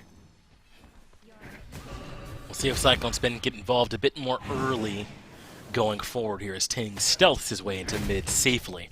But the thing is, Sanguine's carry hasn't been into fights just yet here, Gore. Once your core gets involved, that's when we can start evaluating how Sanguine look in these fights. Yeah. Because they need that man to be there. He's on the King Arthur here this game. So that could be quite the same as that Cthulhu, who's such a big disrupting factor, can just walk in. But King Arthur's still a nuisance, can still get to the back line and cause issues for the squad as Cyclone Spin again getting aggressive onto Netroid. Netroid has the ultimate still, has the beads. Once he has Aegis, he'll be a lot safer here. But even Adapting showing presence on the left side. So Netroid, I think, playing it correctly by hiding out underneath the tier 1. This definitely feels more like the pace Radiance should have had in Game 1, and honestly, that's making things Agreed. a lot better for them here. Still, though, I mean, not much of a gold lead that they've been able to amass. The experience is really where the difference is going to be made, just because you've got your Cerberus as well as your set just enough ahead that you're going to be able to offset some of these late-game fights, although, like you said, I think King Arthur, at any point, whether he has a lead or not, he doesn't really care. He's going to come in and disrupt your backline. I just want to look at Radiance in these next few minutes, because this is where that lead can fall off, that aggressiveness can fall off, right? If you're winning these fights and you're winning them pretty well, you're finding good picks, can you do it around a Gold Fury? Can you secure the objective well enough to really set yourself ahead? Or is it only going to be the, maybe first 15 minutes that you really get to showcase your control? Hey, I wasn't keeping you around for no reason. The gank is here, but Panatom not able to land enough of those abilities to punish Benji, who still has the ultimate anyway, is working on a breastplate to give him some added safety as well. So Yarkor trying to set up for the gank, but not quite there. Now we move back to a more neutral state. We're getting closer to the pace from Game 1 these last couple of minutes, and things have started to slow down. We're talking about 7 kills at 8 minutes, and since then there's been 2, as Radiance have evened things back up, even slightly in the lead, about 500 gold in their favor. Some experience leads too in the jungle, obviously in the duo lane as well, though Shinto still with a lead in mid. As Rongyu narrowly avoids the pressure coming out from Aurora there in the jungle. And I think, yeah, Radiance are ready for a Gold Fury. They have forced out Sanguine. They've got the burn. They started up. A little bit of a reset there. I don't think that was on purpose. And might give a bit of a window here to Sanguine to make their way in. But Sanguine are not contesting. Netroid the only one nearby. And he gets it with the knock-up. Sanguine stripping away with just Netroid there. And he's calm. Look at the player cam. My man is absolutely chill. You don't not jump out of your seat. Someone needs to go into the Sanguine house and make sure they know how to celebrate properly. That is not enough from them of a reaction from everybody on that side. But they also get that Pyromancer. Panatom's a little low, but if you can disengage from this, you're far and away ahead of this fight. How does Aurora get a stun on Shinto to start the fight and no one follows up? Adapting has the chase. We will get the kill on the Panatom, but how does he make it out of this one with his life? He's even using the relics in this spot. You have no live potential. Adapting, and still, the beads and Aegis are both used. He'll have them back later, I suppose, so no harm, no foul. But yeah, Sanguine end up getting the kill in the back of it. I think Netroid used the airstrike as well, so hey, some value from Adapting in stretching that out. Also, it feels like a lose-lose, right? If he doesn't use his relics there, we're just like, I mean, dude, you had your relics, what are you going to do? You use them, we're like, dude, you're dead, what are you going to do, right? I feel like you can walk out of that one, still, like you said, happy you got a little bit of pressure. You got the kill on the Panatom as well, which maybe is the most important, at least at this point, to try and keep that Thor away. But it all comes a little bit too late. I think either of those kills feel almost moot at that point, right? Like Sanguine are able to find one, Radiance find one. Cool, we're still tied in that regard, but Sanguine got themselves the Gold Fury and the Pyromancer still. They have all of the control, I think, in their favor, and stealing it away, not with anything flashy, not using the airstrike to go in and find that burst, or something like Shinto rolling up with the crushing wave to be able to find a huge amount of damage at the very end. It's the knockup that does it, and again, I think they need a little bit more celebration in there because that just feels big as a pivot point just to make sure that Radiance don't continue snowballing. If you're Sanguine, you want this pace of game. You want it to be the exact mirror of Game 1 because it's always benefited your style. This comp benefits your style of play. It matches what you dominated with in Phase 1. And realistically, it's what I expect you to continue dominating with if you can make this, let's say, another 10 minutes, right? Up to that 25-minute mark. Radiance just kind of ran headfirst into a brick wall there. All of their momentum kind of stops. And now they're going to have to try and figure out a way to get it going again. Just roll down the hill if they can find one. Otherwise, they're going to be fighting an uphill battle, and that's already difficult in this kind of composition. Tings has been locked down the wall, keeping him isolated. Where's the damage, Sanguine? Yarkor took him up in the air, and Shinto, with the crushing wave, completes the job. Now Panatom dunks onto Aurora, but Sanguine don't have the follow-up. They give up on it for now, leave the mid-pressure to Shinto, who has got to retreat, and now they have a chance to collapse on Cyclone Spin, who's gotten too aggressive. They know where he's at. They've spotted him out in the jungle. Yarkor is cutting off the escape path for him, and hard to imagine a world where Cyclone Spin makes out of this one. He ends up running directly into Shinto. Panatom cuts him off with a wall. So now Cyclone Spin has to try and find a trade, try and find a kill, but there's nothing there. Shinto gets another kill, and just like that, Sanguine are able to find a 2 for 0. I can't think of much in Smite, especially competitive Smite, that just has to be scarier than that, right? You're alone, you know all members of Sanguine are starting to barrel at you, and that's just a scary sight and a scary prospect to be in there. But hey, I like the call that he makes there, right in the middle. When you recognize you're not going to get out, and I think that's around the time Panatom throws down the wall, just go for a kill. Just try to melt down whoever you can at that point. Try to find any sort of utility for yourself to keep the snow rolling in your position, or in your favor, I should say. But unfortunately, again, no kills there. Shinto's 6-1, which is probably a little bit of a problem. This Evo is getting a little out of hand, and no one seems to be able to get there consistently enough to shut him down. Adapting, it's been a little quiet these last few fights. Big Man got absolutely eradicated in the last engagement, and we just saw that Cyclone, at least in the, I want to say, improper engagement, you know, when he's surrounded by 5 members of Sanguine's not going to be able to do enough. I think in a vacuum, you're able to find Shinto and melt him, but that's how the end of the last game went, right? You know, Radiance run in, they all in and kill Shinto. and lose the rest of the fight because everyone else on Sanguine is still full health after they dive just the one Hebo. So maybe all that pressure can't amount to too much for them. We saw Cyclone Spin's damage there as Yarkor felt the hurt, but Yarkor now returning to favor. The knockup is there, the stun there afterwards, but the two tanks don't have the damage to kill Cyclone Spin alone. Aurora's on the way to give them some backup as Panatom's dunk is off the mark. The hammer lets him close the gap, and Cyclone Spin nearly wins the trade. It ends up being 1-for-1 as Aurora punishes Panatom on the back end, and now a fourth member of Radiance is joining the fray. Yarkor said, I thought this was solo, but 18 minutes in, it's a party, and he's trying to turn things around, putting damage into Aurora, getting aggressive as Shinto makes his way into the fight. But Sanguine not going to find anything else here. They end up trading jungle for ADC. Yarkor, I like this call. I mean, they're Shinto's your true carry, but they're going to be going in on it. Crushing wave comes out from Shinto, gets him away from adapting, but Tings blows up wrong you. Shinto blows up adapting, so it's another trade, and into the backline goes Tings on the Tsukuyomi now as he gets the double and the shutdown onto Shinto.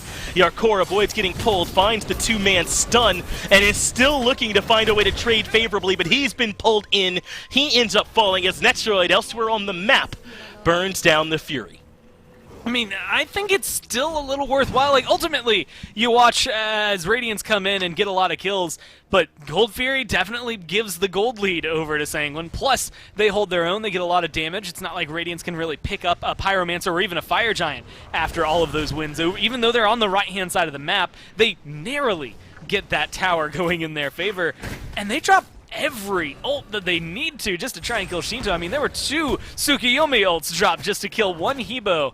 I think that's a presence that Shinto is commanding, but maybe a little telling about what Radiance need going into it. You find a good pick like that. Ultimately, I guess it felt like a perpetual 3v5 as they rotated in. I think Panatom died around the time we had a big rotation come from Sanguine, so always with 3 people there. But you lose so much, on top of that on the map. Maybe it's not going to be worthwhile if you can't get a team fight like that every single time. So Radiance, you're going to be looking for these openings. I just don't know that there's going to be a lot of them from this point on. It's going to be tough, but Radiance do have a very slight lead in terms of gold at this point, just to give you an idea of how they've been able to reclaim some momentum. Wrong Yu has struggled at times here onto this Horus to have the same impact from last game. Netroid also been largely a non-factor here at 0-1 and 2, so the duo lane not factoring into this one much. This is largely the right side of the map. Shinto, Panatom, and Yarkor competing with Radiance, who have gotten contributions from basically everyone in this one so far. But that's the thing about Sanguine, man, is that these guys work as a unit. You know, even if Wrong You and Netroid are struggling, and barely they are, right? That's not how this team views it. As a squad, they're still 100% in this game, and they know Netroid and Wrong You can always turn up the gas for him at any point. I mean, I'm looking at Wrong You. I see 9 assists out of 10 kills. I'm giving him all the credit he needs to, right? Like, he's helping set things up, even if sometimes it's cost him his life. It is maybe the longevity of it that really could help them out, though. I mean, the healing Horus brings very helpful for someone like Shinto when he keeps getting dove like this. Maybe the kind of peel that he needs if Wrong You can just stay alive a little bit longer in these engagements. Wow, look at this. Radiance have found a window to get aggressive, adapting, trying to dive as well as Benji has grabbed 2 members. Shinto has to reposition with the ultimate, but this dive working better than game 1, and Shinto goes down early. Panatom will shortly follow, and suddenly Sanguine only have 3 lives to their names. Yes, they got adapting in the middle of all this, but how can they hold on up against this might from Radiance all of a sudden as Yarkor starts to melt? Cyclone Spin dives under the Phoenix, and Benji cleans up on the back of it. Now Wrong You falls as well, and Yarkor, the only one standing, and Radiance have found themselves a late-game deicide and completely shut down Sanguine. They still got 4 members strong and they can go wherever they want, but they're just going to burn down this middle Phoenix and Gore, maybe, and just look to put an end to this game, even without an ADC. I mean, they've got the damage to be able to burn it, but the longer this Phoenix takes, the less likely I feel comfortable going in there. 14 seconds left and a minion wave. I think they can do it. Yeah, they've got this one. 9 seconds before Shinto's back up, and the Titan is falling quickly. It's down to half HP, and Sanguine's respawns still too far away. But in comes Shinto, the deaths are coming. The Titan is starting to fall lower. It's up to Aurora to complete it from here, but somehow Sanguine are still holding on. It's a triple kill from Shinto, spawning just in time, and Radiance don't have the damage to complete the task. But still, Gore, they got the middle Phoenix, the mid-tier 2. It was a good fight, Radiance are certainly still in it. I need to see like 7 wards that are covering that base. That Titan has no health, and you have to They be are worried about it. close, Adapting. huh? I mean, I feel like there's a position where Adapting maybe could try to walk into the back and try to all-in his damage. Right. Maybe not the best because it's Tsukiyomi, but still has that potential. And I like that Yarkor is hanging back there. You can see the wards coming out. They will not let you walk into that base without them knowing about it, at least a little bit. Honestly, I want a couple more deep wards in the jungle, like around red and purple, around the blue experience. I do not want to run any risk that we would back a little bit too late. And it all comes down to that first kill. The Titan getting rid of Benji made it a little bit easier, and it was just too slow, Finch. I mean, just so narrowly too slow. And you have to wonder, actually, the last little bit, you know, you watch specifically Cyclone Spin, as well as, I think it was Big Man, that walked slightly away from the Titan as the damage started to come through to separate themselves, not to be grouped up so that all the damage hits in one area. But you have to wonder if that time that they were spending maybe walking around the walls and getting around, they had just been hitting that Titan, if it'd be dead by now. It's such an incredibly small margin here at this point that anything could have made that easier, right? If they were to burn through the Phoenix a little bit easier, if they're just a small part of the fight that goes better. But I don't know how much critique we could put on Radiance. It's a great fight for them.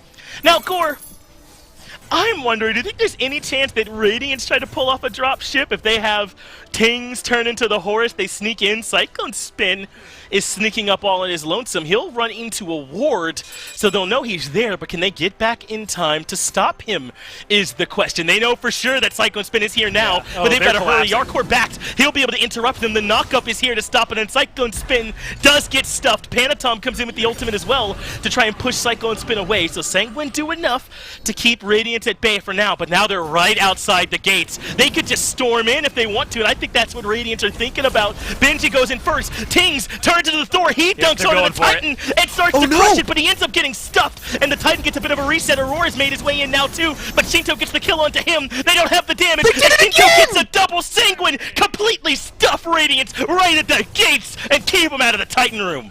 There's no way. I refuse to believe it. This has to be scripted by Hindu Man, because there is no way you can tell me a team finds a narrow Titan defense twice within 5 minutes of each other. That just doesn't happen. This does not exist in Smite in any form. I think just in general, I've been watching this game for a long time, and you do not get to see a lot of plays like that. That is well played by Sanguine. Should be a Phoenix, honestly.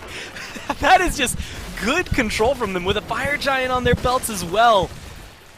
Jeez. I mean, Finch, if that doesn't get you excited, I don't know what will. I don't even know what to talk about. My brain's all over the place trying to lock this one down. Let's focus on it. Phoenix definitely going to go away.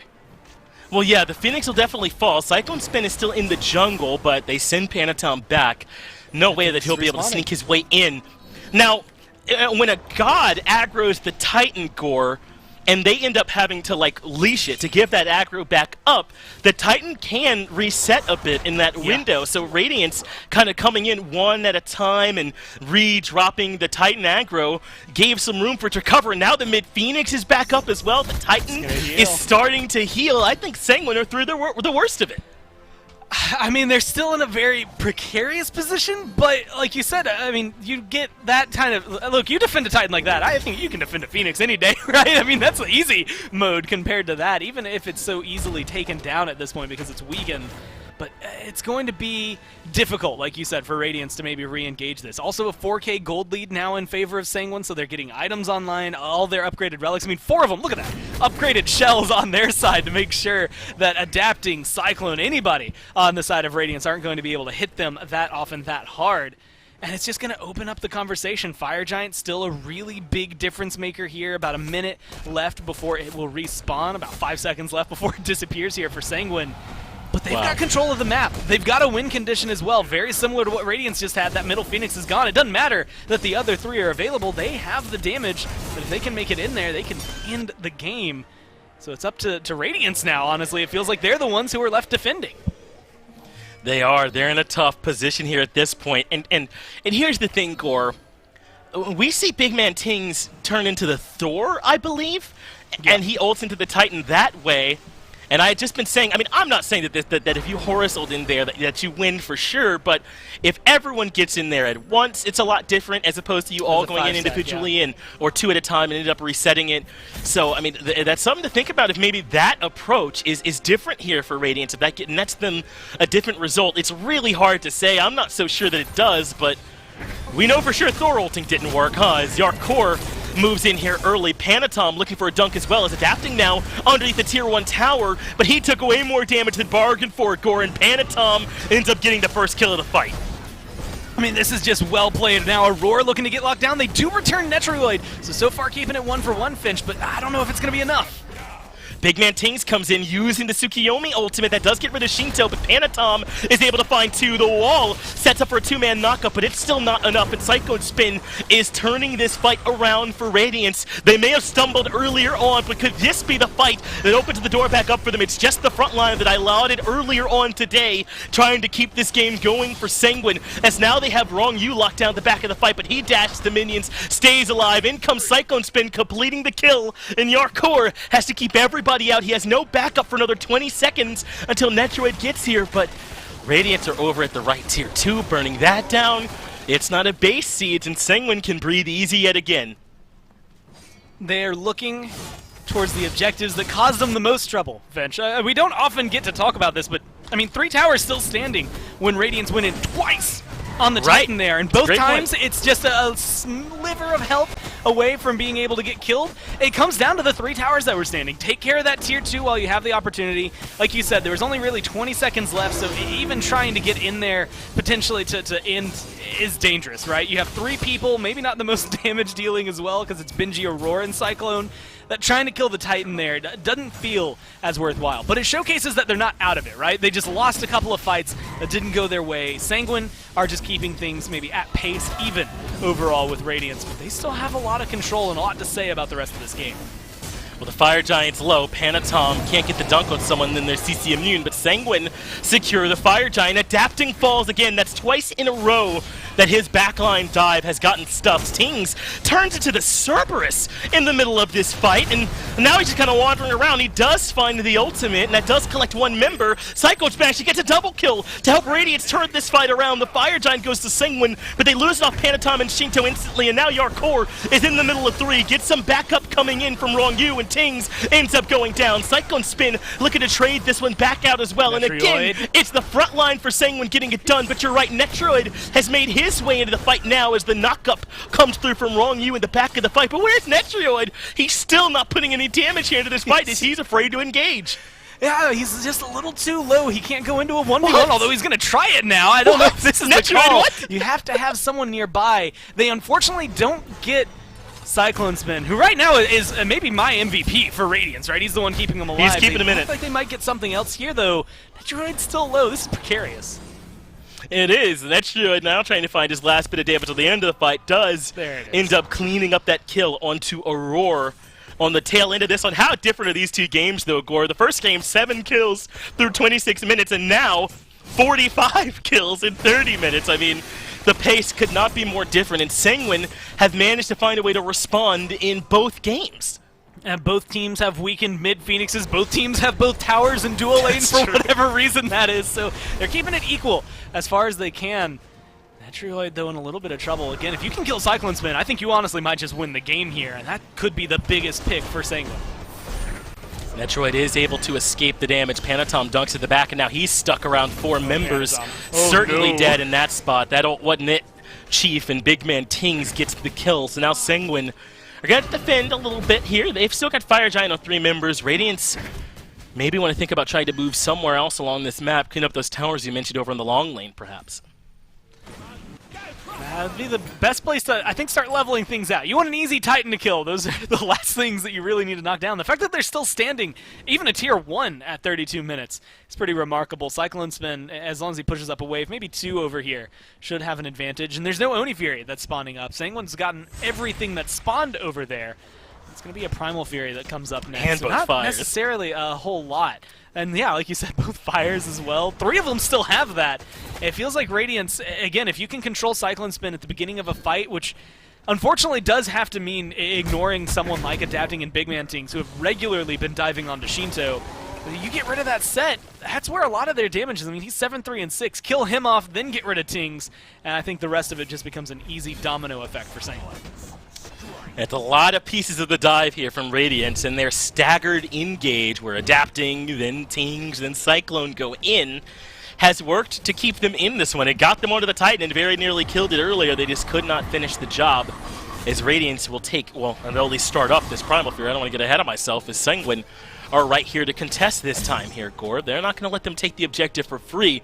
33 minutes in, and it could be a lot to lose over a Primal Furies. I think both teams elect to start backing up instead. This is a good fight for Sanguine to try and force, just because they still have Fire Giant for 30 seconds. It's only on 3 people, and it's only 30 seconds, but it's more than what Radiance are going to have in that 30 seconds.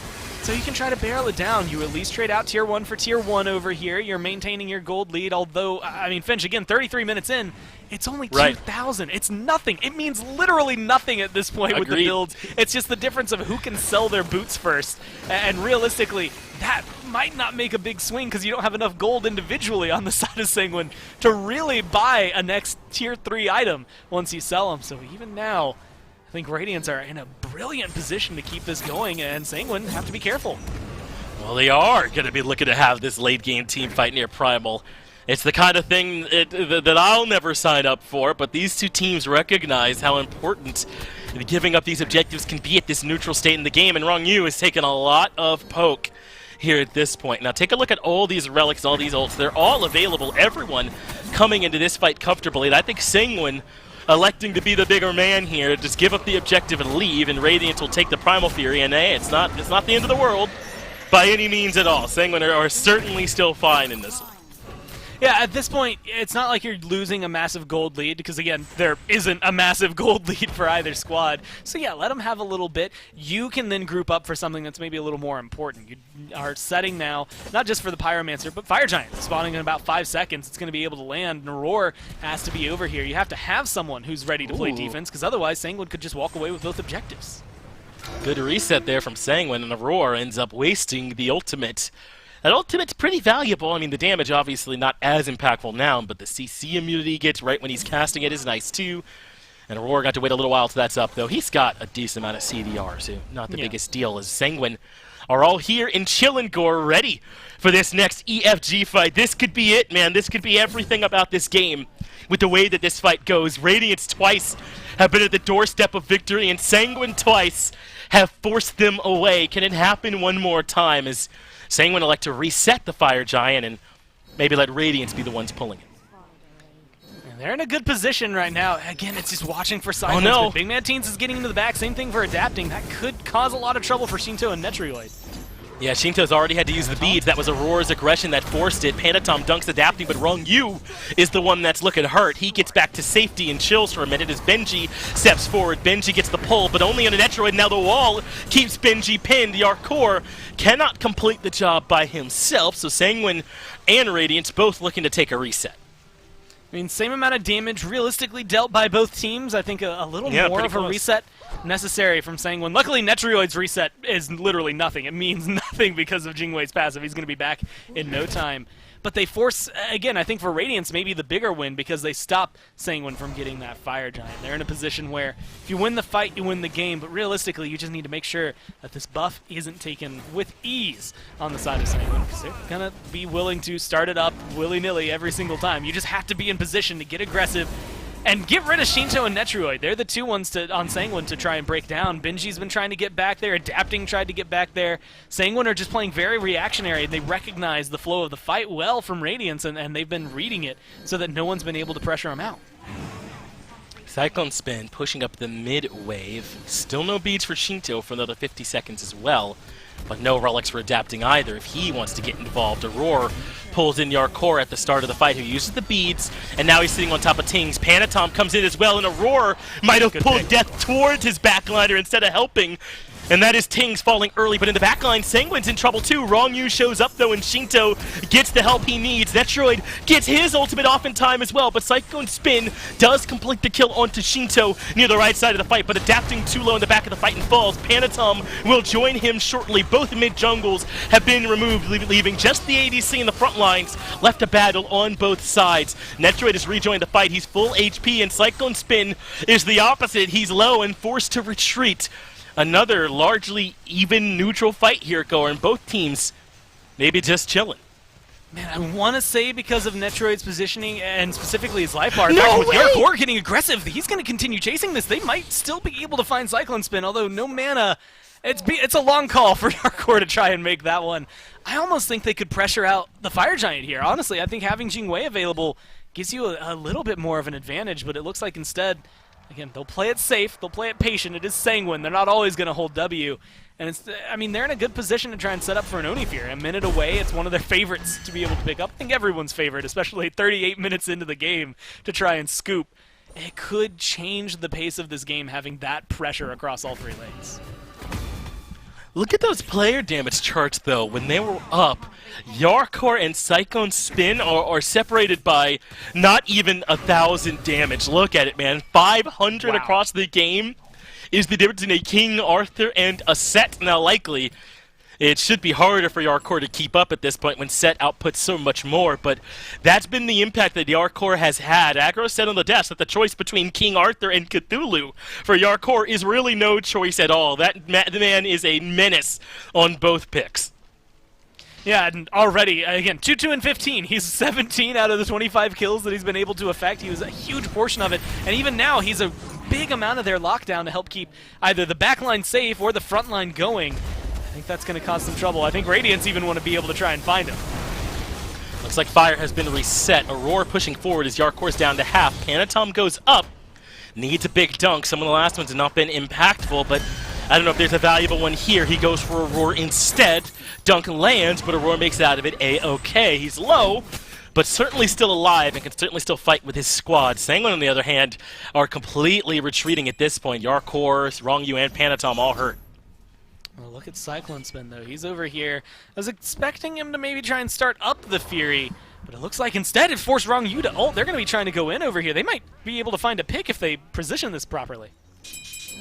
They end up landing right near the Fury, perhaps thinking that they had to get there quickly to defend, but no such need for alarm. Now Benji blinks in, looking for Netroid, who is able to dash out of there. Stygian Torment collects Netroid, but he has the beads to get himself out of there, but Cyclone Spin punishes him on the back of it. Netroid has fallen already, and Radiance are heavily favored at this point, with Sanguine's health bars looking so low. Sanguine are on the retreat, but Cyclone Spin leaps in. The stun comes through to stop the rampage. The wall there too, but adapting over the wall gets rid of Panatom, and now with the 5v3 advantage, Radiance are right outside the base of Sanguine. No way that Sanguine can do it for the third time. 40.5 minutes into this game, but Radiance retreat. They're not going to try to all in and take the Titan this time. Radiance going to happily just leave with their Phoenix. Look, if it wasn't for Cyclone Spin, this game would have been over for Sanguine 20 minutes ago, right? I feel like it's almost all on this set right now. I mean, he's 9-3 and 7, and we've seen a lot out of Big Man Tings, a lot of good picks between him and Adapting that have been impactful, a lot of good plays from Aurora and Benji that have kept set things up. But realistically, it's Cyclone Spin's just mad lad performance right now on this set that's really enabling them. It's all up to this Fire Giant. Radiance will take the FG. Sanguine got to be careful. There's only 3 of them, and Stygian Torment and the Boulder don't find much. Wrong Yu uses his ultimate to reposition, and Sanguine are now safe. Radiance give up the chase, but they've got fire minions barreling down in mid, and only one more tier 2 tower to worry about, or maybe Radiance are finally back in the position where they could put this game to bed.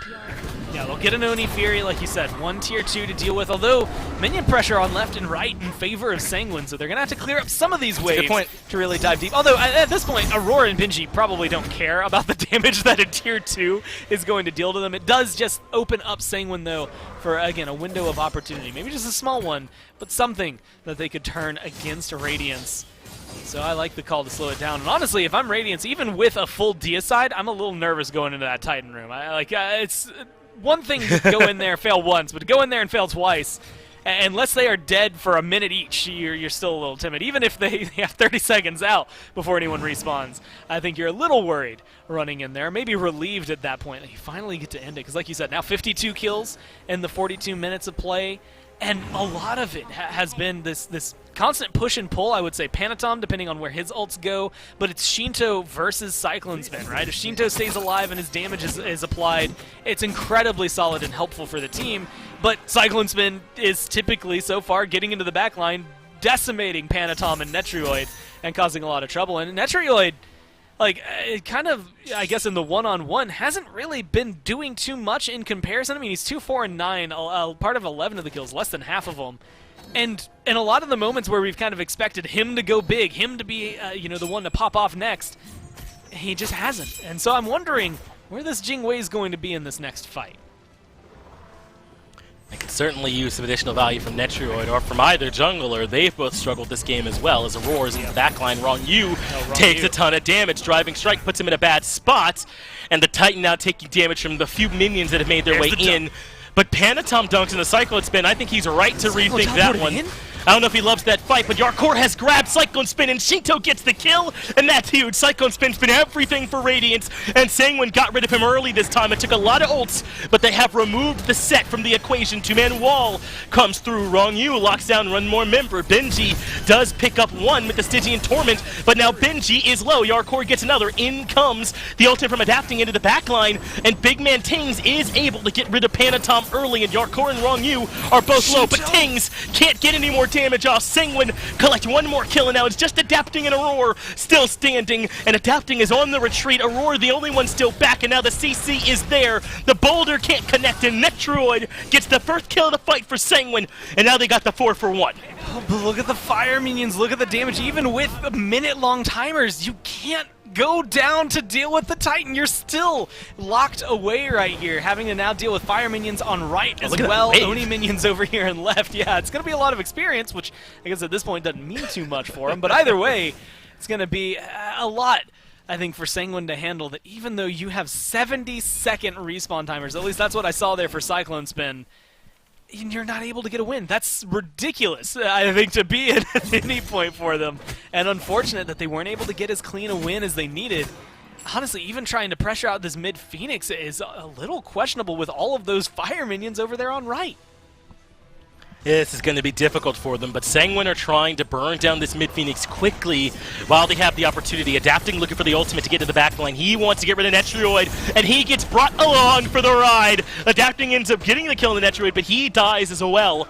But he defends that middle Phoenix. Sanguine didn't have enough damage to get rid of it, and now Panatom gets back in time to stop a big minion wave from getting to their Titan. That's to stop Wave 1 and Wave 2, and honestly, you might as well stick around for Wave 3, because it's not far off from the base. It is just dangerous, I think, if you are Sanguine right now, to try and leave your Titan room in a way that feels very confident, especially with 4 members alive on Radiance. And, you know, I'm going to roll back to what you were saying earlier. Now with the Phoenix down, let's see Big Man Tings transform into the Horus, go in, maybe drop ship, maybe wait for Adapting for all of it. But either way, you can potentially try to backdoor this and force an awkward fight out of Sanguine where they just don't know where it's going.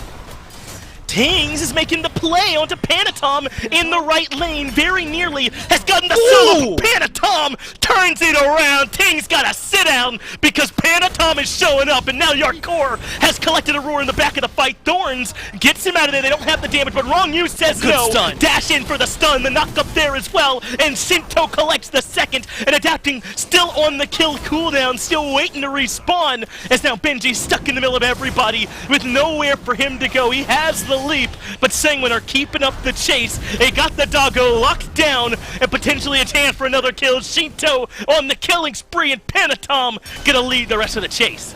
They have 4 here, just trailing behind him is Netrioid. This should at least be that mid-Phoenix, but now you get to see what exactly not only can Adapting do, but Cyclone Spin, the 2 left standing. Oh no. Nothing Adapting can do there. He gets blown up right away, and Sanguine with the 5v1 advantage have to race because there's fire minions on their own Titan. They gotta hurry, so they barrel into the Titan room, and their Titan barely clings to life, but they're doing so much damage. They get the deicide at the tail end of it, and they win the race. Sanguine, 47 minutes on the clock, are able to find the win. Finch, Let's go through that roller coaster of a game real fast. Radiance start off. I mean, already we're off to a great start because there's a ton of kills. They get a massive lead. Go rush down mid Phoenix. Go into the Titan room. Lose right there with a sliver of health on that Titan. They leave. Tiny. Within the next 5 minutes, they come back for round 2, and they don't get it a second time. I feel like that is just a bad omen. There's always that phrase, right? Like, third time's a charm, and that's what you have to keep going for them. Even at the end there, the only thing going through my mind is that Cyclone Spin has 2 competitive pentas. Maybe it's time for his third to put it on the list, right? To get a defense. I think it's just unfortunate for them because they did a lot of work, but then they just got staggered too much. At the last 5 minutes, I don't know if we got to really see Radiance with 5 people strong, and unfortunately Sanguine, they just took advantage of that. Didn't quite work for them. Radiance still in that slump, and Sanguine continuing to bounce back. That is it for set 1, but we'll break that down and get the post-game interview after this quick break.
Welcome back, SMITE fans. And before we get into breaking down a phenomenal Game 2 victory for Sanguine, we got to let you know about a special promo we got going on right now. We have hooked up with Prime Gaming to bring you guys Code Eater Bakasura. So make sure you guys are checking out that little top right-hand notification.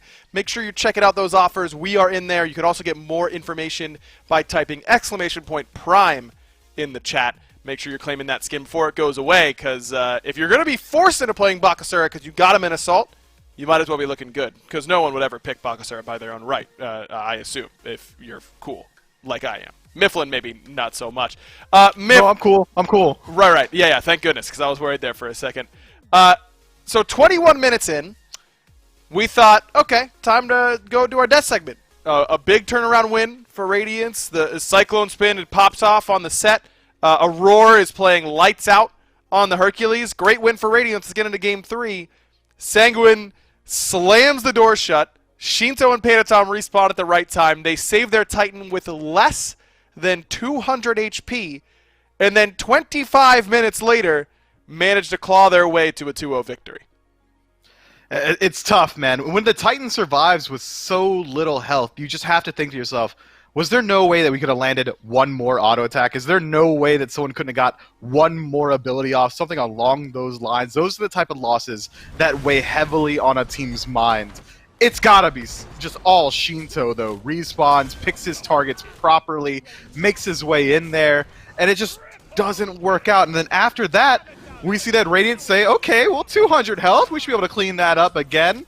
And this is them trying to do exactly that. Unfortunately, same man yet again walks up and absolutely dominates them. Shinto was an ironclad wall this entire game on the Hebo, who should have been pretty easy to shut down with Radiance's dive-heavy comp, who just pops off. I think the final KD was 17 and 6 or something along those lines. Just nuts performance.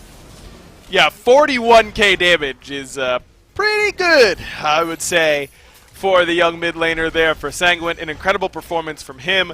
All of Sanguine able to withstand the onslaught here from Radiance, and Radiance played very well. I think that'll go under the radar. Cyclone Spin in particular was just phenomenal on this on this set ADC. The big picks that did not work out for them in my mind, adapting Tsukiyomi, 3 and 11 for him, and Big Man Tings on this Morrigan had some good moments, but I agree with Finch. We saw him on that second replay where Shinto gets the second defense. Big Man Tings started off with a Thor ult, went in solo agent style. Feel like if he transforms into the Horus there, Mifflin brings the whole team with him, he wouldn't have reset Titan. That was the big deal there, is that he reset the Titan HP, healed it up, and then ended up just helping Sanguine get that defense off instead of helping Radiance end the game. Yeah, I was so surprised to see him decide to pick the Thor. I mean, had he just brought even one more teammate there, he would have been way better off, likely would have come away with the win. I think it's time, though. Adapting prioritizes the Tsukiyomi very highly in the draft, both games here. Doesn't have a particularly impressive performance in either game. Might be time to put that pick on the shelf for the King, but who am I to step to the King and tell him what to do? I'm sure he's picking it with a plan, just this time it doesn't pan out. I think that's pretty fair to say, though, that they over-prioritize it in these games. Maybe they feel like it's a must-have combo piece alongside the Morrigan, but doesn't end up working out. Radiance come in with a unique game plan here in this set, and Sanguine are able to find the 2-0 victory regardless. That drops Radiance back to 500 in their overall record and catapults Sanguine above the Pittsburgh Knights, reclaiming that bronze position in the SMITE Pro League. Now, of course, PK have 2 games to play tomorrow, so it's not necessarily guaranteed that Sanguine will stay there, but those games are not easy ones up against Radiance and against the Renegades.